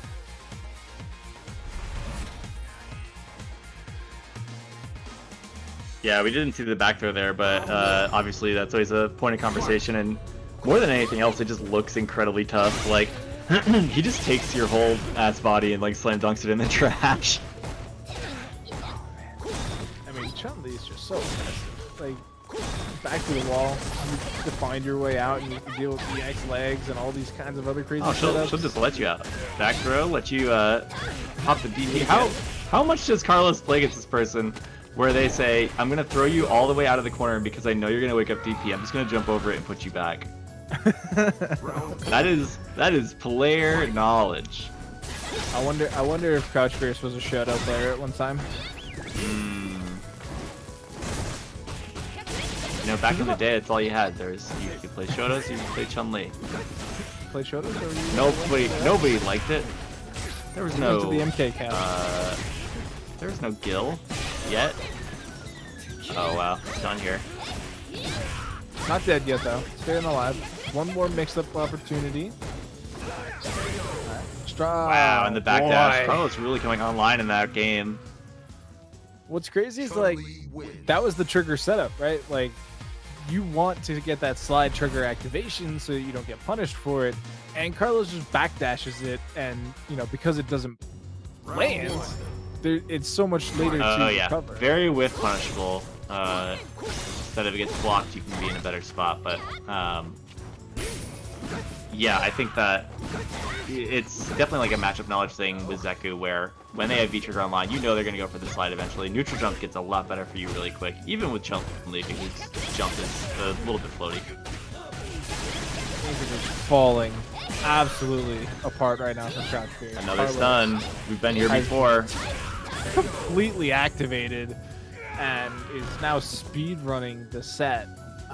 Man, do we see a character swap, or does Crouch Fierce like try and take it at the end here with the Zeku still? Like this is looking tough. Yeah, I mean, with winners finals, if you feel confident about getting back into it afterwards, you might stick around. It's possible that they're trying to get some, more matchup experience with Zeku. It is winners rather finals than jump into the Yuri mix. Yeah, so yeah, he does plenty still of time have to a chance. recoup. Tried to call Wow, in the and weasel just cap. every single one of these flips has been challenged really effectively through backdashes and anti-airs. Alright, firecrackers are out. Back throw, don't need to worry about that. Yeah, the preemptive back throw there to try and potentially drop attack. But alright, keeping things active. Interesting. That's enough there to be sure. Oh, reset. Not quite dead just yet. And that's gonna do it. 2 games to 1. Chun-Li wins. So, what do we think? Character swap? I think you stick with it, but it's about how much you want to win, right? Yeah, and I honestly don't know if Urian would be a better bet. Round 1. I think that Chun can probably do pretty well against that character. Yeah, so it is just going to be the Zeku all the way through winners finals. Live or die by it. Either we get a, it's not a reverse sweep because they already won a game. But man, the download from Carlos has been so strong tonight. We've seen it a couple times where they have a little bit of a rough day. Well, actually, no, because the first one was 3-0. Carlos just seems to know what they're doing. Carlos might just be sort of good. He might actually be better than the other players. This person in winners finals might be good at Street Fighter. I don't know. Hard to say. Definitely looking a little bit closer this round though. Trying to see some production come out of the Zeku. As I say that, he gets EX legs. So. No. Oh, great punish on that. Not dead though. Nope. And we've almost got another V trigger here. Alright. Swings for it. Not gonna let that second V trigger go off. And looking at match point here. He earned the second trigger. Yeah, it's there. It'll be on the tombstone. Full bar. Died with V trigger 2 available. Those throws have been perfect challenges to the firecrackers. Really aware of Carlos there to sort of nullify that option, even when it might be like seeming more optical to like get the hits in. And again, close to stun, corner's looking rough, and we've got it. All right, Carlos in grand finals. Chun-Li wins. Man, that was such a sick download. I know they're training partners, thanks KO, but like after game 1, it was just so Carlos favored. Everything went their way. You know, every scramble they found, you know, the better hit. Even on trades, they ended up coming out ahead. It's just a lot.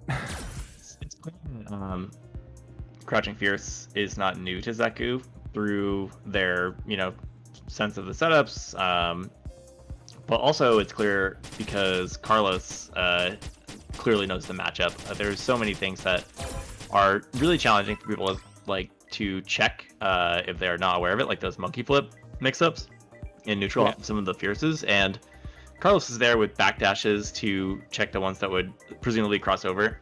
Not only did he have an answer to like stop those in their tracks, but he also knew which version of it Crouching Fierce was going to go for. And so there was just a lot of player and character knowledge there that really... Oh, whoops. I just booted myself from this thing. Oh, no. KO, help! Just go back to the old invite. I can just... Does that work? Yeah. As long as the room's still active, yeah. That's so sick. Yeah. Let's do this. It's coming up. That's one way to kick myself to the way back of the line, I guess, is just Coming dodge this whole to- spot. There's a YouTube so page near you. KO teaches people how to work lobbies. oh man, Yes. we're I've gonna been putting wish you off had that video thing for out 3 3 years ago, man. Yeah, I've been putting it off for too long. I actually have the video like halfway started in my computer, but yeah. Yeah, do one from Mortal Kombat. Oh, Every I got button you. does something different in that shit. Yeah, I got you.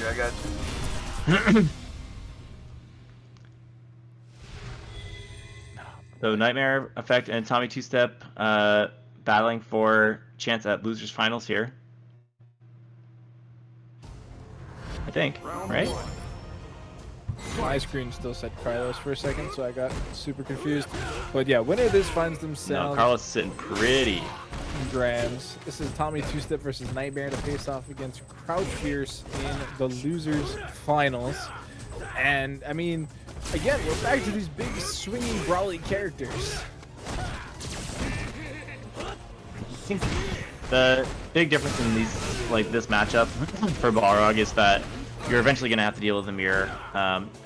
Fireballs become kind of a thing, and obviously the character's capable of navigating that, but it's just one more thing you have to worry about. It means that your ground game gets more complicated. You might be trying to wait for a good opportunity to jump through something, and you might get stuffed by a cross jump. So a little bit more to think about in the neutral game, but Rog definitely has the tools to compete. That being said, once the Aegis comes out, it is party time for any matchup. What was that old Info Mayfield device that was just like the crash chop? Do you remember Oh, the what I'm slap talking chop? about? Slap chop. There we Yeah. go. That's what your spiel there reminded me of. You want eggs? I got eggs. I hate eggs. Disgusting. You want rogs? I got rogs. Chop it up. Rogs is definitely gonna get chopped up right now. Blocked that one, but there's still more on the table. All with right, the pressure activation. time. Kind of a weird delayed throw there. He's trying to catch him advancing, but Check going the for it again. legs. Nice. Gotta watch the And like I said, mirrors out. Is that gonna kill? He technically didn't have Damage. to deal with it because he died. And as we know, the dead have no worries. Yep. That's a pretty dominant game one there from Tommy. Yeah, I mean, it's the Urian way. Is you do some stuff and you get some damage on the board and Aegis pops. You know. And then you win. That was a pretty nice Aegis though. You know, there was a lot of pressure coming in from Nightmare, and you know, it just kind of falls Yeah, it definitely apart stopped when it Nightmare in works. their tracks. Alright, round start. Gonna beat out the Metal Sphere. Nice little punish there on the empty headbutt.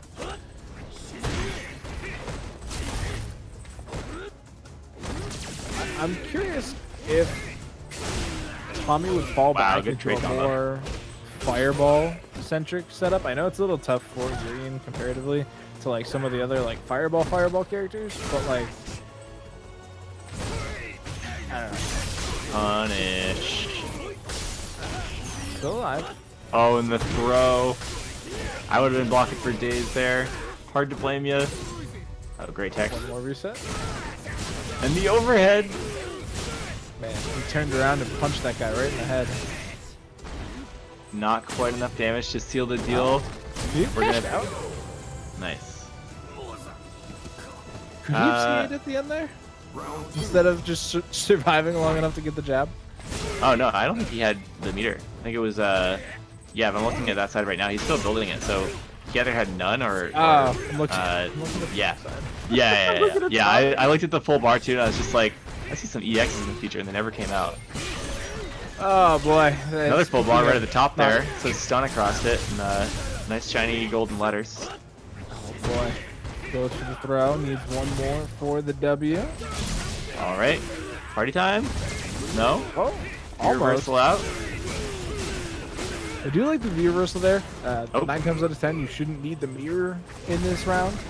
So, just Oh my trying to god, get that the pressure off. overhead. Trying to Looking mix pretty once dangerous. more. Great punish. I think it's the first blocked overhead I've seen in a little bit here in top 8, and punish came out very quickly. Balrogs get away with that move a lot here at the Casa. I'm going to be honest with you. If you see Balrog, you're probably going to get hit with an overhead at least once in that set. Yeah, you know, with the sway and everything, it's very dazzling. And like his confirms out of the low are really good too, so it's the kind of thing where you're only kind of beating it if it's telegraphed. Alright, good pressure coming out from Nightmare Effect. You know, finally starting to Ooh, good alleviate jab out. some of the terror that Tommy's put them through. And they're going to get a game up on the board. Balrog wins. Yeah, definitely a lot more success in that game. A little bit more forward motion and stifling Tommy as the match goes on, not really letting anything take place. Checking out of that Aegis is like the most important way to shut down any sort of comeback potential from Urian, which is a huge part of his utility and his advantage. So Round one. being able to find that moment and not let the throw go off, really important for Nightmare in that round. We'll just see if they can keep that presence of mind as the set continues. Swinging in neutral. Yeah. Oh, all right. Nice little reversal on the headbutt there. Fireball game, and right there, see someone waiting for the fireball game, getting hit by the boot. Quarrel kick. All right, was definitely on time with that spin there. The time before that was a little bit slow. Backdash, didn't it? Backdashes out of the overhead attempt. And yet life bar is Yeah, still pretty keeping the close. block standing too to reduce frame advantage. This throw goes off, and a little reset. It's crazy how one set of abilities. Here we go. Is he dead? One bar? Yeah. Didn't even need the bar. Super dead. Yeah. Round two. It's so Hold on crazy to how that much for the next damage round. Urian can do there. 'Cause, like, the health bars were not super close, and then they were super close. Yeah, I think both these characters are really capable of doing a lot of damage really fast, and the like reset potential. You have a combo that has decent damage, but then that last ender, which is highly scaled, all of a sudden that turns into a crouching jab. That turns into an overhead. And so suddenly that red bar looks a lot bigger than it used to. So trigger's going to be available. Trigger's going to Wow, be checks the activated jab on the with V-trigger cancel. Really apt from Tommy, and just looking for a good spot to seal the deal here. Finds a crouching medium punch. Final round. I do like how Tommy's using the V reversal. It's at times where it's early enough in his life bar that he can get it back very easily. He's able to really control the game at that point. It's not like right now. Like right now, if he had a reversal, he'd be holding it because he's like, yeah, my health bar is not where I want it to be in comparison to Nightmare Effect. Whereas like when Nightmare's like on that one-hit KO opportunity, you know, that's the time to just alleviate pressure, just, you know, stall the advancement.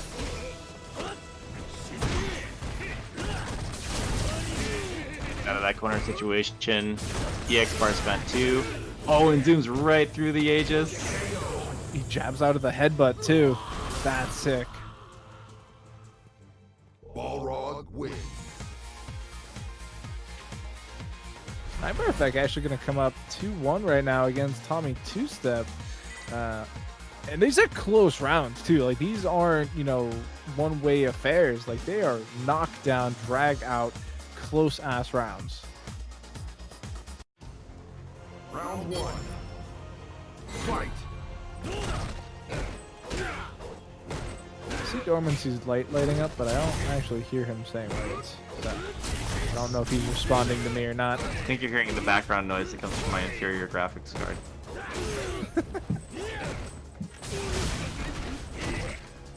Yeah, I think every one of these matches kind of starts off in the slugfest and neutral, and then once the meters get up, you know, everything starts getting a little bit more like high yield. Like you either see the knee drops come out, or someone will take a risk and they can cover with EX Fireball. Rog will get V trigger, blow somebody up, and have that EX on the back end to like seal the deal. So match point here for Nightmare Effect. Yeah, this is a very close set so far. Even if Nightmare takes it here and goes 3-1 over Tommy, you know, there's a couple points where it could have gone the other way, right? Like if one more EX move connects, or if one more, you know, wake up gets unchallenged, you know, suddenly Tommy's 2-1 in the lead right now. We're seeing a bit of spectator lag. I don't know if that's there for the players as I'm well. definitely getting that too, but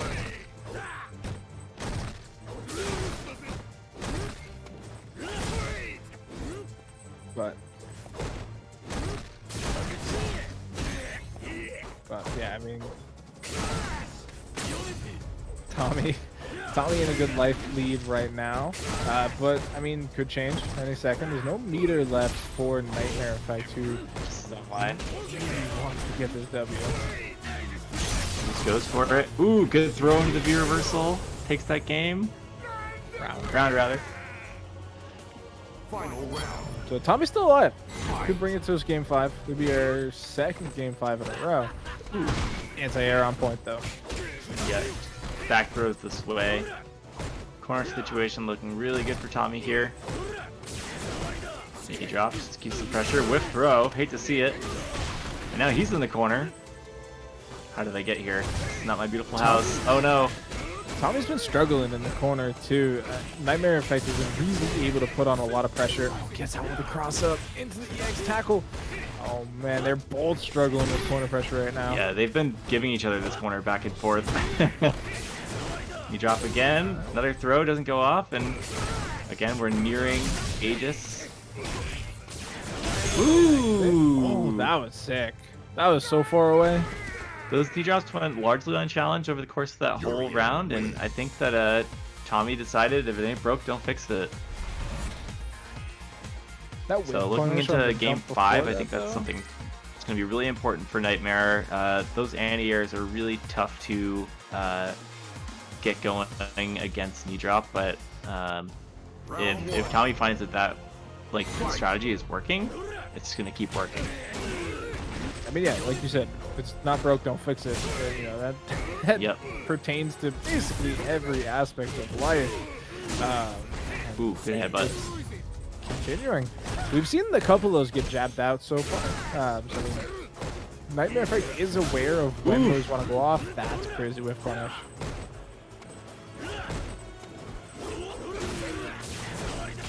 Another knee drop, but goes over. Oh, that overhead looked real scary, but the throw comes out. Alright, activation station. We're going to go coast to coast all the way to the side of training ground.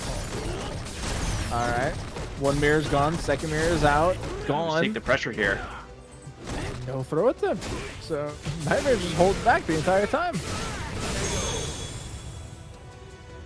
Set point. Round 2. Resources definitely in favor of Tommy, though. Could still be in a good position here. Bring us to a last round, last set. Ooh, Like- I don't know if I would charge that close. That's scary. Oh, huge crush counter.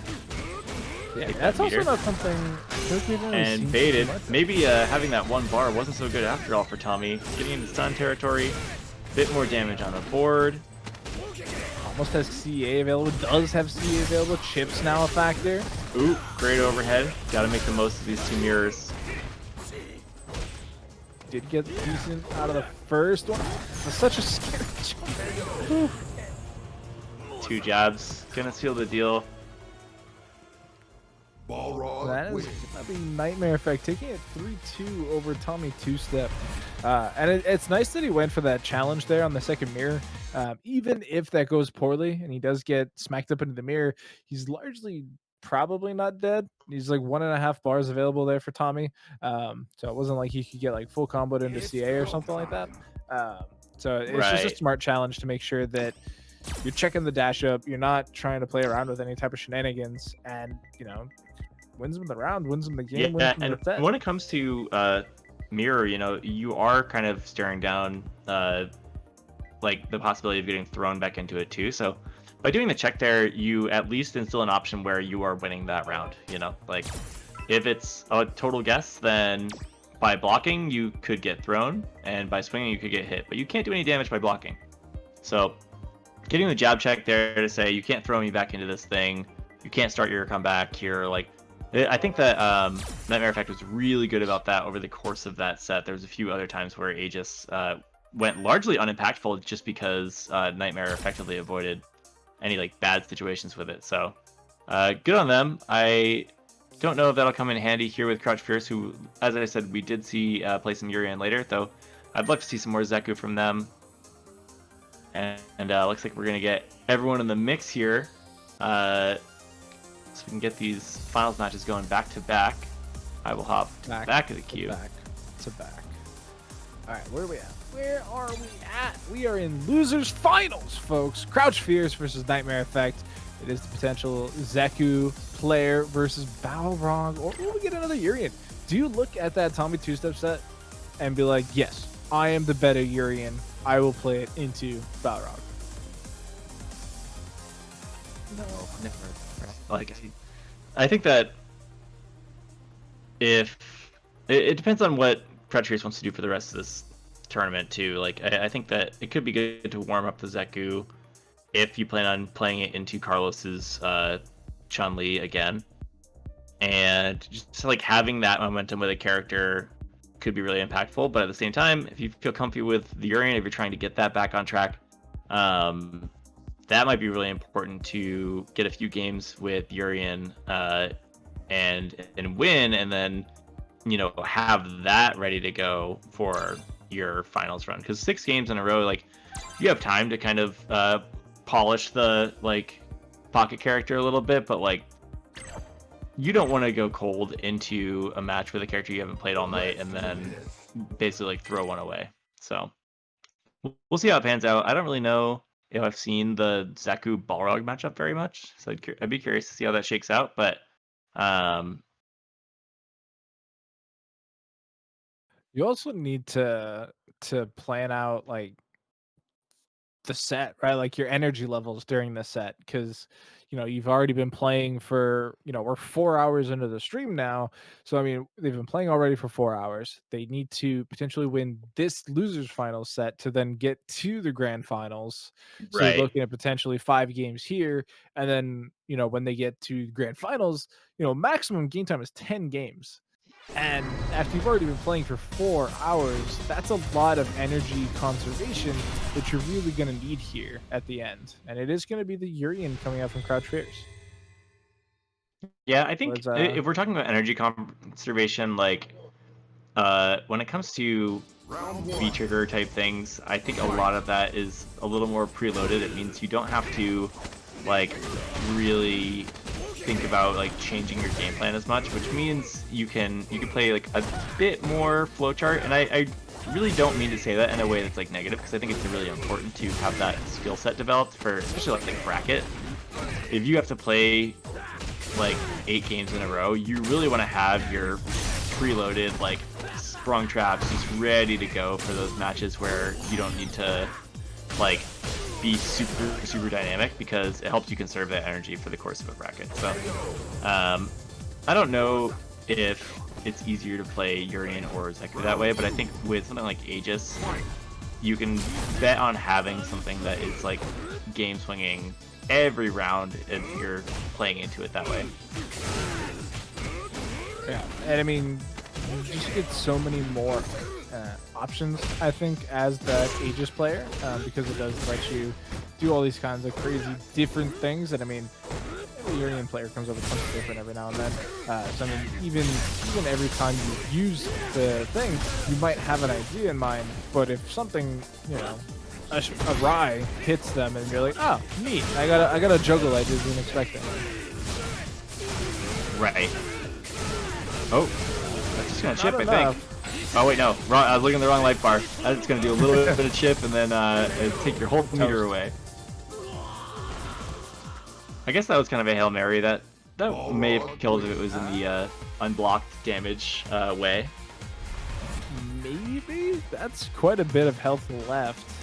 I think you're betting on the Oki afterwards at that point, which... Right. I don't know. That feels...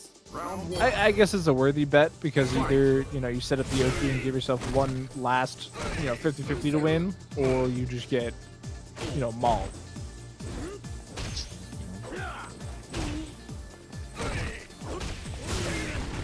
Alright, things are still going Nightmare's way. Like, there is a lot of positives coming out of this Balrog right now.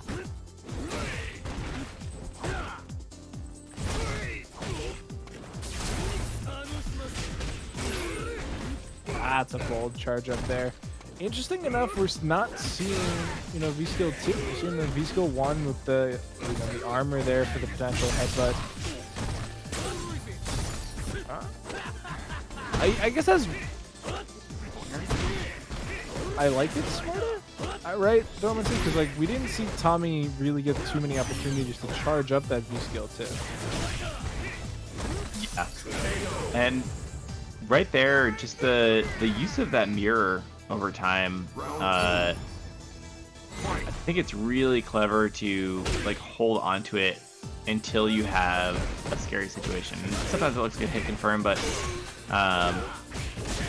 you know, we saw some last hit situations where it felt like people were trying to dish out their mirror as soon as possible, where you might want to hold it for like your best mix-up or like a great like damage dealing opportunity. And I think Crush Curse did a really good job of that there, just like waiting with the mirror until the throw game was the quote-unquote over. Another overhead. I was actually thinking of 2 different ones, and I think, oh man, that's tough. So much scaling. Little shimmy, doesn't bite. But you're just waiting for the dash, so you can check it at this point. Chillin'. Oh, there's a dash for you. That's a little bit of damage. All right, no check comes out. Cutesy cross submix. And it connects! Oh no. Oh, no finisher. Forward throw will do it. Pain. That was just That's an what happens. absolute nutty sequence of events. Once I saw the second mirror come out, and it was just like a weird little jungle combo, and I'm like, alright, you just block it out. And no, that was the wrong decision. Chance. Yep. Oh boy. No, But- all of those. Anytime it looks like circus stuff, then you know you're getting like a left right. Round 1. Because the trick is that they dazzle you with all the acrobatics Lights and first, sounds. and then I don't know, the back or forward medium punch comes out, air reset happens, and you're just like, I'm busy. I don't have time to figure out a way to block, and then you die. Just hold the block button, right? Like, that's all you gotta do. Honestly, you guys are missing out over here in Street Fighter land. Where I come from, in the Grand Blue bracket, you can just hold down. I don't even know which button it is. I think it's L1. Just hold down L1. Cross Play ups? hitbox. I'll mess with that. I don't know. Hold down. I think it's dude, whatever. Oh boy, speaking Wait. of block. You hitbox players got 2 block buttons. I thought we had a block button and a special button. Yeah. Well, the left button and the right button are both block buttons. Oh, just you mean like hit the right one holding at the right back? time. Okay. Well, it's a button, dude. Yeah, it's a hitbox. Yeah, it's not a cheater box though. You can't hold them both at the same time. Tell me it's not a block button. I didn't say you could hold them at the same time. Back to the match. Yeah, don't listen to this hitbox lie. Anyway, Crouch Fierce, another round up here. I feel like he could have gotten more out of that crush counter at the start of the round. Ooh, great block in the overhead there. Both these players are challenging normals really effectively, and it's quickly turning into a slugfest, devolving into EX reversals and crush counters. Knee drop gets totally snipped out. And that's They heard full us talking screen about carry. blocking. We're at the corner again. Welcome home. They heard us talking about And they're like, blocking "No though. one We can does win that around without anymore. that. Why do you need a button for that? I don't need a button for that. Blocking's for suckers. Right? Just hold forward. Push buttons. You're Do in. damage. Win. It worked for Crouch Fierce. He's now up 2-1. Yeah, I mean it's definitely a winning strategy.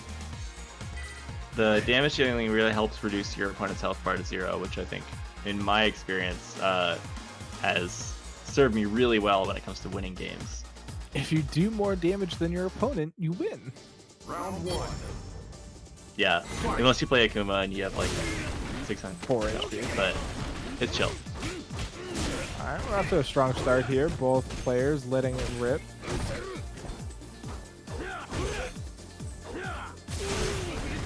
I'm wondering if we're going to start seeing a little bit of a slowdown here. It doesn't look like it. With both players No, still just this is gonna challenging stay on high everything. octane the whole time. We're just trying to speed run this and find out whoever goes to grands. Second mirror still in the back pocket. Gonna use it to... Ends it and gets a full combo off the follow up there. Headbutt reset to bait into the throw, headbutt. and we are looking at match point. Oh boy, what do you do in that situation? You just gotta you just gotta hold back. Just gotta hold back, but never feels that good. No, because the other option is you hold back and you get thrown, and you're just like, oh, man, I might as well just flip a coin all day and Yeah, I try to should've pressed figure the out what's button. heads. But no, this is looking very close still. You know, as brawly as it is, you know, they're making smart trades to a degree. Good little starters there. Crouch Fierce taking a ton of damage. Got to go for the reset, but the good tech comes out. Oh, and pops the V-skill here. Let's see if we can find anything to do with it. That was a nasty backdash to get out of the grab. Nope. Let's to go. Aegis Go time. down. And just Time to making guess. every hit of that Aegis into something a little bit more threatening. Alright, they're both gone. Oh, no. He's got super. That's it. Dead. Blow him up. Fury time. I got damage. Does KO have Japanese voices on? Urian win. Alright, confirmed. KO has Japanese voices on. I don't know why I didn't notice it Correct. until just that It moment. is what it is. Nah, that's the superior way to run it. Alright. I'm with it. As an People got so anime mad at me player, for I my- would hope you are with it, yes. I got English voices on in Grand Blue and people hate it. Yeah, that shit's great. great. It's like in Dragon Ball when you have English voices on and you're literally listening to Plankton, fucking SpongeBob every time somebody played Cell. That was the ultimate just garbage. That was so bad. Ah, but guess what time it is, Dormancy? Grand Finals. Grants. It is going to be Carlos faces. facing off against Crouch Fierce in first to 3, potentially dual set. And last time this didn't quite go Crouch Fierce's way.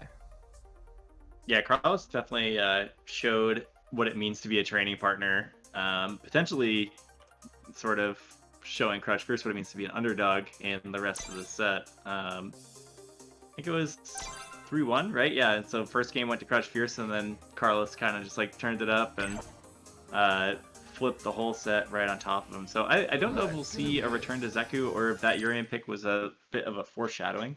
I would not be surprised to see Urian here definitely worked out for Crouch Fierce in the last few games, but you know, if Zeku is the pick moving forward, then you're not gonna feel like you're winning with Zeku till you win against your closest opponent. So we'll see what Crouch Fierce decides to do here.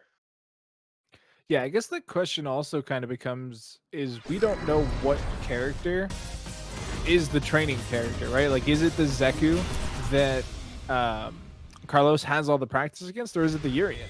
Like, even though like they're training partners and Mm, they're going back and forth, like if you're more used to playing, the Urian matchup into the trading partner, then Zeku might be the play because they're less accustomed to the Zeku. Whereas if the Zeku is the main, maybe it does make sense to break out the Urian. you're breaking up a bit, Doc. Sorry, Uh, but I think I know what you're saying, and I think that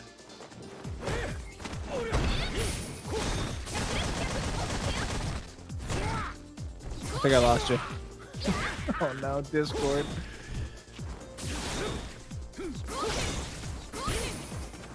I think we've actually lost dormancy. But alright, already looking pretty good for Carlos, who is on the winner's side. Huge turnaround here. He's gonna get the activation out of Crouch Fierce and gets the backdash collection as well. But alright, still trading back and forth.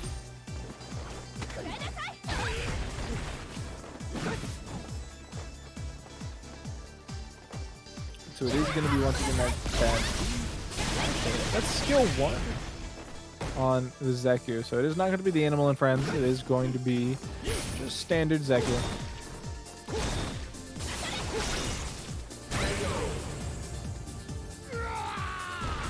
Carlos definitely not missing a beat after that winner's finals victory.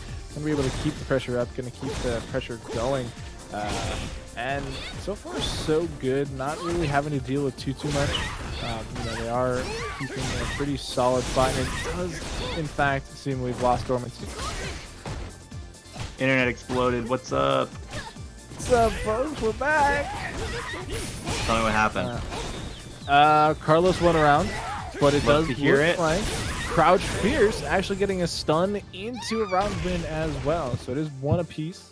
And it's actually Great news! I'm still patched in Zeku. because apparently only my Wi-Fi freaked out. So my wired PS4 is still in perfect condition. That's why you should all play with an Ethernet cable at home, folks.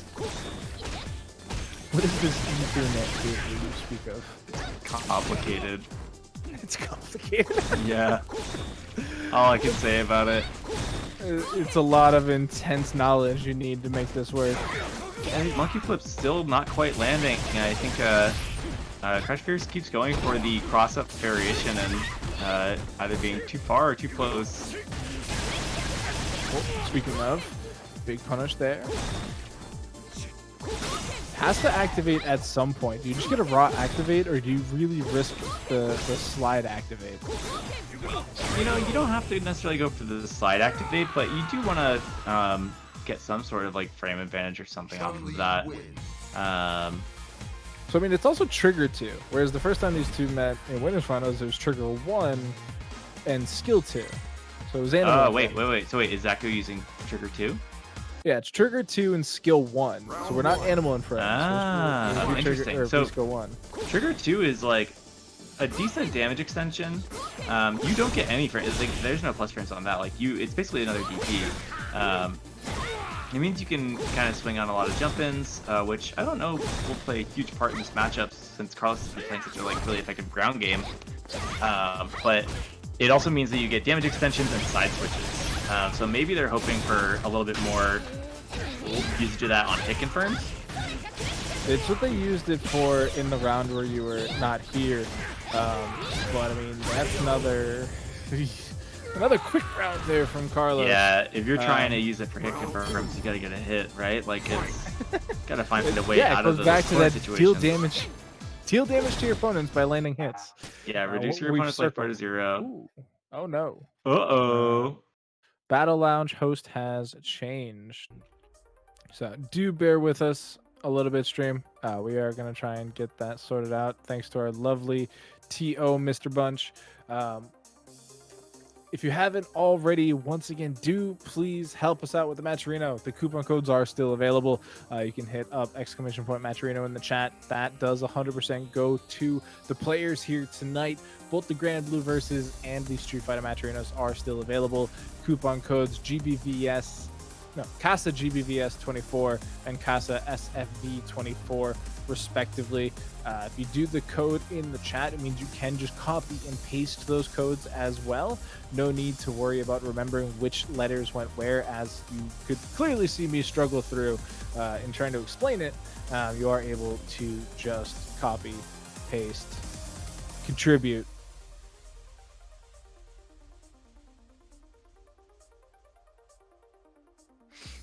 All right, so we're gonna give Carlos the 1 round. Meter doesn't matter. So yeah, so just bear with us. I'd say actually just hit it. Let's do this. Run the timer. Yeah, so Carlos, just hit him and then run down the timer so you get the round and then play from there. All right, you heard it, folks. That's the fairest way to do it. Punch coming through, making it what the people want. Gotta appreciate that. Yeah, that's definitely one thing we can say about Bunch. He is the people's TO. So we are going to be heading back into this. It is going to be a 1-round lead for Carlos once again. And so it is also a game lead. Was able to take game 1. Right? Am I bugging? Yep. Yeah, he had game 1 and round 1 of this game as well. So gonna let the clock tick down. 90 seconds. Stretch for time. I don't have any jokes. I don't have any ghost stories. You already know about the Matcherino. So this is typically where Brad and I would discuss anime, actually. But I think you and I have something a little bit more in common than Brad and I's anime thing. Speaking of which, Brad's I love gone anime. I watched on King of the Hill with- yesterday. I hate you. But no, I mean, coffee. You are the coffee guy. Coffee's Yep. delicious. Yep. Actually, I agree. I said it on Twitter, I'm you really constantly are- surrounded by it. You're quite literally the Casa coffee guy. You should put that in your Twitter bio. That's pretty good. At I might have to move stuff around. I think all the details are in there separately, but yeah, it's I'm like so over saturated with it at work at this point that I'm not buying it very often from other places, but like slowly building the gear out. I've got my pour over set up. Making coffee at home, especially these days when a lot of people are like working from home, it's kind of become like part of the routine for a lot of folks. And when I wasn't at work, it was like, all right, gotta get the AeroPress out, gotta like figure out my grinding situation. And yeah, it's good to like have the kit. I know you're building out. You gotta get the gooseneck kettle. Everyone at home, you need a scale, a grinder, and a good kettle, and then you can make coffee in a bag. Like you can make coffee, cowboy coffee, but if all of your numbers are right, it's gonna be good when it comes out. Speaking of numbers, we are up around. Yeah, the gooseneck's nice. I just don't want to spend the money on it. Is the thing? It's like $60, and it's like Forever. It's not like this Chun-Li life bar never goes away. Another monkey flip does not go off. Such a bummer. And now you're time traveling. I'm watching Discord stream. You're ahead of me. Oh no. All right, we're back. No, we're back. I just watched Chun-Li together? throw and then get EXDP. Okay. We're good. All right. This is looking pretty good for Crouch so far. Actually, we've seen previous rounds just kind of explode their life bar, but the devil. A little bit left. Only needs one. The thing about this V-trigger is that you can definitely get that one. And just like a straight hit from medium kick can confirm into a button. Honestly, like standing light kick, which for young Zeku is actually a really great button. If you can confirm that into V-trigger, you can get a lot of damage off of a pretty stray 4-frame light kick. right, so we are back here All right. in Back in the lobby. Probably gonna be a And character swap, in I'm my thinking this opinion. is looking like a Urian switch. Yeah. Or well, so that game we had Trigger 2, Skill 2 on the Zeku as well. So we're seeing literally every iteration of Zeku tonight. And so maybe it's just another swap there. Maybe in the remake of that game too, there was a misclick or something. We'll find out in just a second. I'm gonna have my Street Fighter 5 up, so I'll get the crystal ball setup going. I mean, with all that in mind, like, I don't think I saw V Trigger go off in that whole set. All No, right. Trigger never went Okay. off. Well, this will do What? it. Chat. Crouch Fierce, baby. Have you ever tried to crouch fierce with young Zeku? It's mad average. That's why you got to pick a different character. Just If you're gonna fit the namesake, if you want to be crouch fierce, you got to play Urian. You got to play G. You got to have I do crouch like fierce. G. I know the community is very torn, and it's like a 70-30 split. People just hate the character. I think he's fun. I think No the way, whole man. They're President over of the Earth, like fireball and molten lava aesthetic, I'm for it. I'm all about it. I'm not all about that EX punch overhead though, getting annihilated. All right, I think we're betting on some big swing plays from G to really make this pick stand out. But so far, Carlos still has a dominant position, keeping that corner, pressure's on, not letting anything sort of like flip into like full, comeback mode here. And you can throw the orb out. It's gonna chip away at your V-trigger bar a little bit, but I mean, I don't know what Crouching Fierce is looking for here. I think you try to tag with a low, but Carlos just has like such control over the neutral. Yeah, and you're Going into always match going to be point. crouching as Carlos there. Like, there's no reason for you to try and even give up the legs, because it is such a punishing situation to find yourself in. Like, you're just going to hold down back all day. You might as well be playing Guile. Yeah, and it's another one of those situations where it's like a pre-baked plan, right? It's like you know that they're gonna go for the EX low when they have meter, and so we've seen Carlos' ability to backdash out of bad situations. It's almost a setup. Wow, great combo there. Big chunk of damage. And he just taps out. No thanks. Oh, the reversal. Putting him back. We do have that level 1 upgrade on the fireball. Too severe, doesn't give us the lava burst once it connects, but it's still pretty potent. Oh wow, the combo there. Off of that EX fireball. Carlos' movement. Just getting out of these bad situations. Ooh, almost get the tag on that. That jump in. Okay. No raw super. Ooh, goes for the throw, just a little too far out. Alright, we're looking at jabs, we're looking at buffers. V-triggers popped. Don't you dare. He left the room so fast. He went Command grab into DC. True combo. Carlos, congratulations on your big victory tonight. Oh boy. Alright, Bunch. Come back.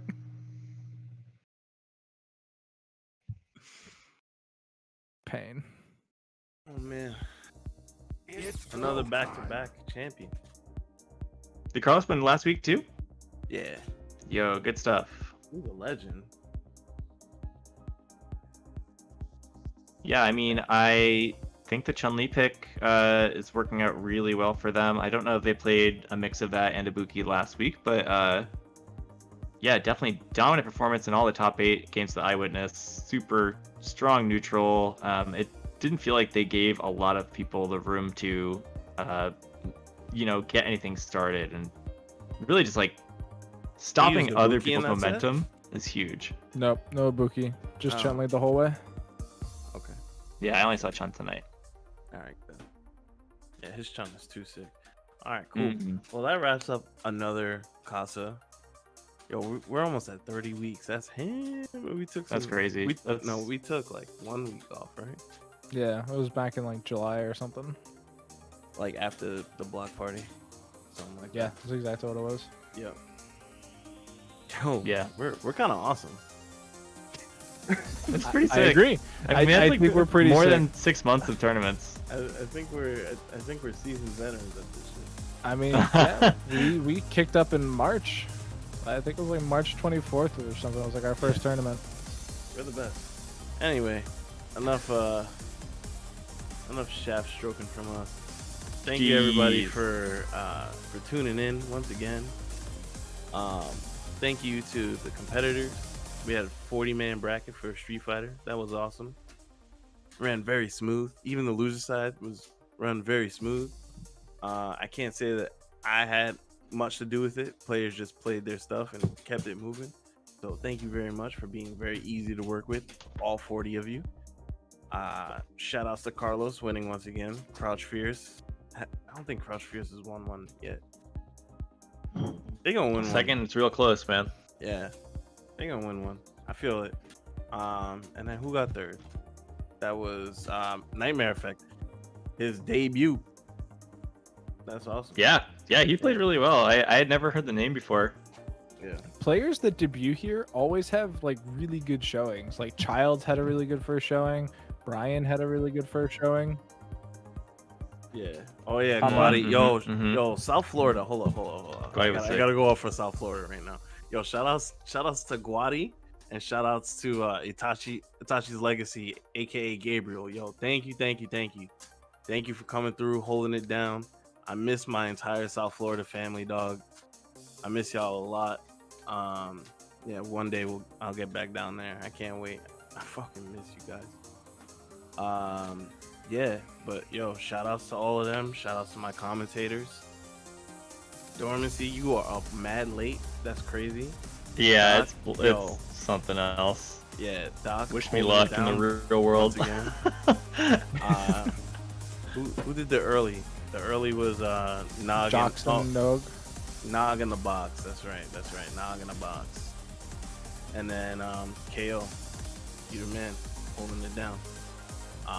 That's it for the rest. Oh, shout outs to the Wonder Twins. Shout outs to Dom on the Grand Blue stream, and shout outs to Listen Tomorrow. He's got the thing, and Monkey Business and Dink and Brad and Nelbomb. All right, Hey, I'm out of here. Fuck Brad. Yeah, fuck Brad. Anytime I can Miss you, say Brad. fuck Brad, I'm down. I'm down, totally down. But Hope yeah, you're doing okay out there, Brad. yeah, wherever you he are. poked his head into tournament staff for a little Hell bit. yeah. Yeah, The one true chat. yeah. And then all right. Good night, everybody. Peace. Bye, bunch.